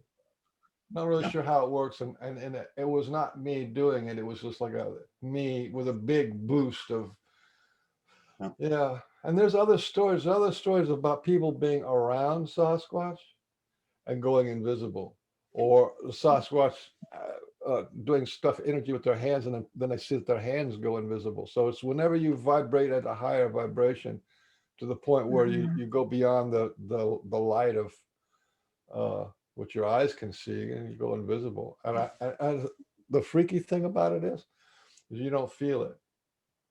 Yeah. You don't feel the difference. It's not like a Wow. big pain or pop or anything. It's not, you don't feel it. It is an absolutely natural state. It's not not like a shift in consciousness or, Right. you know, from being asleep to waking is more of a difference. You know what I mean? This was no difference. Mhm. Well, guys, what do you think? I think it's been a great time. Thank you so much for inviting us, and it's been great sharing and learning. So I just wanted to point out this, as you can see behind me, Yes, here's the beautiful. Sasquatch symbol, and it's huge, as you can see in the trees. Yeah. For universal asterisk, which is all one, all connected. Yeah. That's the Sasquatch message to us, you know, and it's a beautiful thing. And, you know, it's a real honor to be sharing these stories with people, you know, because, you know, I mean, hey, you share these beautiful stories with people, and somebody's going to get it, and somebody's going to start their journey, whatever. And it's a beautiful responsibility, and it's great. And I really appreciate you guys coming on. It was amazing. And you said you only had 2 hours. Well, we're 3.5 hours in. I told you it doesn't go. It never ends. But anyway, yeah, I would like to thank you for coming on the Pork and Bean Show. And like I said, it's such a privilege to share the message and the heart of the Sasquatch people with other people. That to me is what it's all about. Wow. That's where the vibrational shift, the transformation, all that stuff that we're hoping we turn the corner as a people or whatever. That's where it all, the crux of the biscuit is all around that. So. Yep. Well, it starts with each one. So anyway. Thanks, guys. So on behalf of Frank Cunningham and I mean, whoa, wait a minute. I did this once before. I said Frank Cunningham. I'm not Frank Cunningham. I am Pork Cunningham, and my You're Pork Cunningham. There you go. honorable co-host, the world's most handsome man, the diabolical Frank Oliver Baines. Yay! Thanks for coming on, guys. That was fun. He's muted. Bye, everyone. Bye, guys. Hey, everybody who's watching, thanks for watching, guys. We love you all, and we'll see you next time. Bye-bye. All right, sounds good. Bye. Happy trails to you until we meet again. Happy trails to you. Keep smiling until then. Who cares about the clouds if we're together? Just sing a song and bring the sunny weather.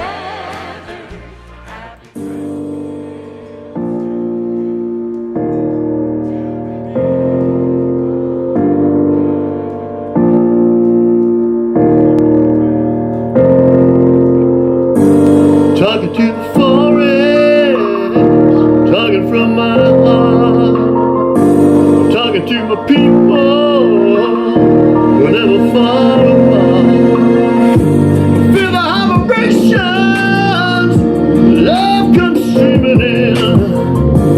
Thank you for the gift, I know who I am. Can you feel the love vibe making me feel whole? It's the kind of realization I love the world to know. Can you feel our judgment? Come on, tumbling down. Can't you feel the need now? Spread the seas around. Ooh, can you feel the love vibe? Ooh, can you feel the love vibe?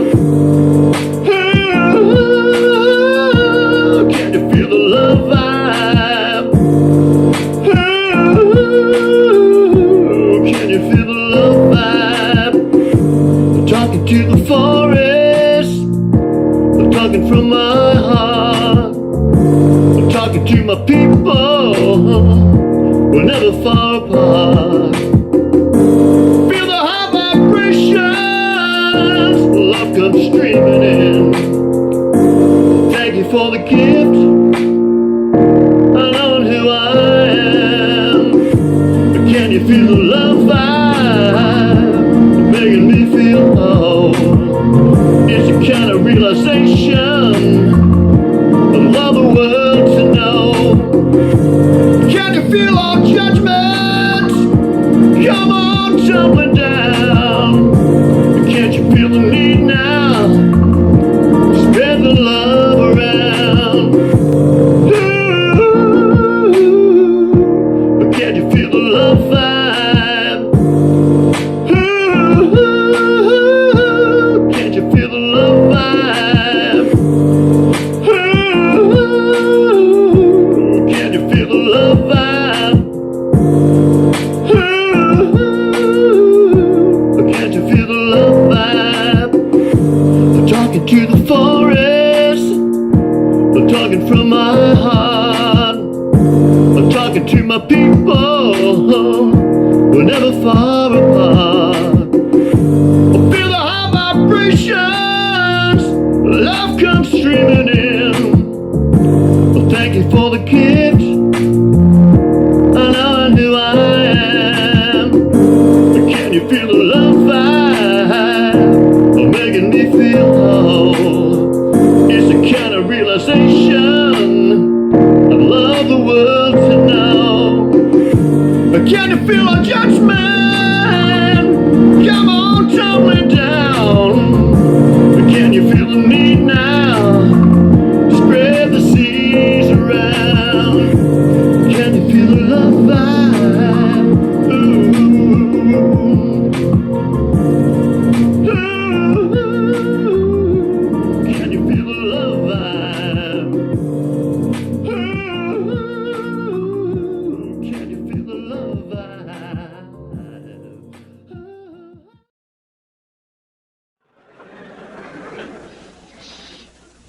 I remember the day the candle shop burned down.